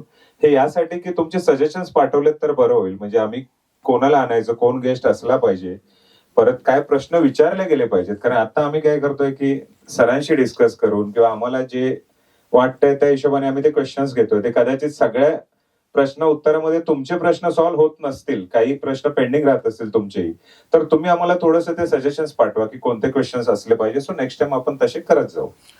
सो किरण, मी सिद्धी मॅडमना एक रिक्वेस्ट करेन, 1-2 मिनिटं आमच्या आपली जी ऍक्टिव्हिटी आहे त्याबद्दल. नमस्कार सर, तुम्ही इथे आल्याबद्दल शतशः धन्यवाद. एक खूप चांगलं नॉलेज तुम्ही सगळ्यांना दिलं. ॲक्च्युली सॅटर्डे क्लब हा NGO आहे जो माधवराव भिडेने गेली 25 वर्षाआधी चालू केला होता. आणि त्याच्यातच आमचे वेगवेगळे रिजन्स आता झाले, कारण एक चॅप्टरपासून सुरू केलं आहे, म्हणजे 2 माणसापासून सुरू केलेला आज 7,000+ माणसं तिथे आहेत. आणि आमचा जो हा आज इथे जो परिवार तुम्ही बघताय तो वेस्टर्न मुंबई रिजन म्हणून ओळखला जातो. त्याच्यात आम्ही आता जॉग्राफिकल कंडिशनमुळे त्याचे काही विभाग केले. त्याच्यात वेस्टर्न मुंबई रिजन 2 येतो, त्याचे रिजन हेड मी आहे. DYRH प्रदीप सर आहेत आणि सलील गोकर्ण सर जे नेहमीच माझ्याबरोबर मला मदत करायला असतात. त्याशिवाय हे सगळे मेंबर्स आमचे जे आहेत ते नेहमीच एकमेकांना, कारण आमचं ब्रीदवाक्यच आहे, एकमेका सहाय्य करू अवघे होऊ श्रीमंत. तर ह्या ब्रीदवाक्य आम्ही सगळे जगतो आणि त्यामुळे आम्ही असे एकमेकांना मदत करतो. ह्या दोघांचे पण खूप कौतुक, कारण चांगल्या पद्धतीने अशा ॲक्टिव्हिटीज आमच्या खूप होतात. एक मीरा भाईंदर चॅप्टर, एक उद्योग सेतू म्हणून इनिशिएटिव्ह घेते. बोरिवलीच्या 2 ॲक्टिव्हिटीज चालू आहेत. तर मला तुम्हाला सांगायला खूप आवडेल की खरं ॲक्च्युली आम्ही उद्या आहे ना, आमचा एक खूप मोठा दिवस आहे. कारण आमच्या वेस्टर्न मुंबई रिजन जो आमच्या अंडर येतो, तर माझ्या अंडर आता 8 चॅप्टर्स आहेत. त्या 8 चॅप्टर्समधला एक चॅप्टर भिडे चॅप्टर म्हणून उद्या त्याचं सेलिब्रेशन आहे. याचा अर्थ जेव्हा आमचे भिडे साहेब 87 वर्षात 87 वर्षात ते त्यांचं निधन झालं. सो आणि 12 जुलै हा त्यांचा ॲनिव्हर्सरी आहे, बर्थ ॲनिव्हर्सरी आहे. पण तरी पण आम्ही 87 चॅप्टर, ज्या चॅप्टरमध्ये 87 लोक असतात त्या लोकांना भिडे चॅप्टर म्हणून घोषित करतो. सो असा हा मान आमचा. One of the chapter national park ॲनिमा परवाच कम्प्लीट केलाय. आज त्यांचे 92 लोक झालेली आहेत ऑलरेडी. सो त्यांचा उद्या मोठा सोहळा ITC मराठा ग्रँड मराठामध्ये असतो. सो जेव्हा चॅप्टर होतो तेव्हा चॅप्टर म्हणजे 30 लोक, त्याच्यानंतर तो गोल्डन सिल्वर होतो, त्याच्यानंतर तो गोल्डन होतो, 50 लोक झाली म्हणजे गोल्डन होतो, 65 लोकांवर तो प्लॅटिनम होतो, 75 लोकांवर तो डायमंड होतो आणि डायमंड नंतर 87ला त्याला भिडे चॅप्टर म्हणून ओळखलं जातं. सो अशी आमची खूप प्रगती आहे. आणि आत्ता ओव्हरऑल सगळ्या चॅप्टर्समध्ये मिळून जवळजवळ 7,000+ मेंबर्स आहेत. आणि आमची दुबईला पण 2 चॅप्टर्स आहेत, अबुधाबी आणि दुबई चॅप्टर आहे. आम्ही व्हर्च्युअल मेंबरशिप आम्ही आता चालू केली आहे ऑल ओव्हर वर्ल्ड, ग्लोबली. आणि गोव्याला पण आपला चॅप्टर आहे, निपाणीला चॅप्टर आहे, बेळगावला चॅप्टर आहे, कर्नाटकात अजून बऱ्याच ठिकाणी चॅप्टर आहेत. या साईडला बघाल तर नाशिक, महाराष्ट्रामध्ये सातारा, कोल्हापूर सगळीकडे आमचे विस्तारलेले आता जवळजवळ 161 चॅप्टर्स 163 चॅप्टर्स सगळीकडे पसरले. ही थोडीशी आमची माहिती. धन्यवाद. Thank you ma'am. मॅडमने जे रिझन सांगितलं ना, ते बोरिवली ते पालघर पर्यंत एरिया त्यांच्या अंडर आहे सध्या. त्यात हे बरेच बोरिवली, उपनगर वगैरे असे रिझन्स येतात. इव्हन आपल्याकडे रबर मॅन्युफॅक्चरिंग वाले पण 1-2 वेंडर आहेत. त्यांच्यापर्यंत आय थिंक मेसेज गेला नाही. वसईलाच युनिट आहे. आम्ही भेटलो साहेबांना. उल्हास रहाटे साहेब आले होते आणि एक आहे आणि गोरेगावचे ओमकार भाटकर आहे. भेटू. गोरेगावलाच राहतो तो. येस सुनील. राईट. तोही आपला मेंबर आय थिंक आहे. आपल्या चॅप्टरचा ओमकार भाटकर. सो यांचं पण वसई, पालघर इकडे आहेत त्यांचे ऑफिसेस वगैरे. सो पुन्हा एकदा सगळ्यांच्या आम्ही दोघं सगळ्यांचे खूप खूप आभारी आहोत. थँक्यू. तुमची उपस्थिती असल्यामुळे हा प्रोग्राम खूप सुंदर झाला. Thank you so much. पुढच्या वेळेसाठीचे डिटेल्स पाठवू, पण लवकरात लवकर सगळ्यांनी एनरोलमेंट केली तर बरं होईल, म्हणजे बाकीच्या सेटिंगसाठी आम्हाला ते बरं पडतं. Thank you sir.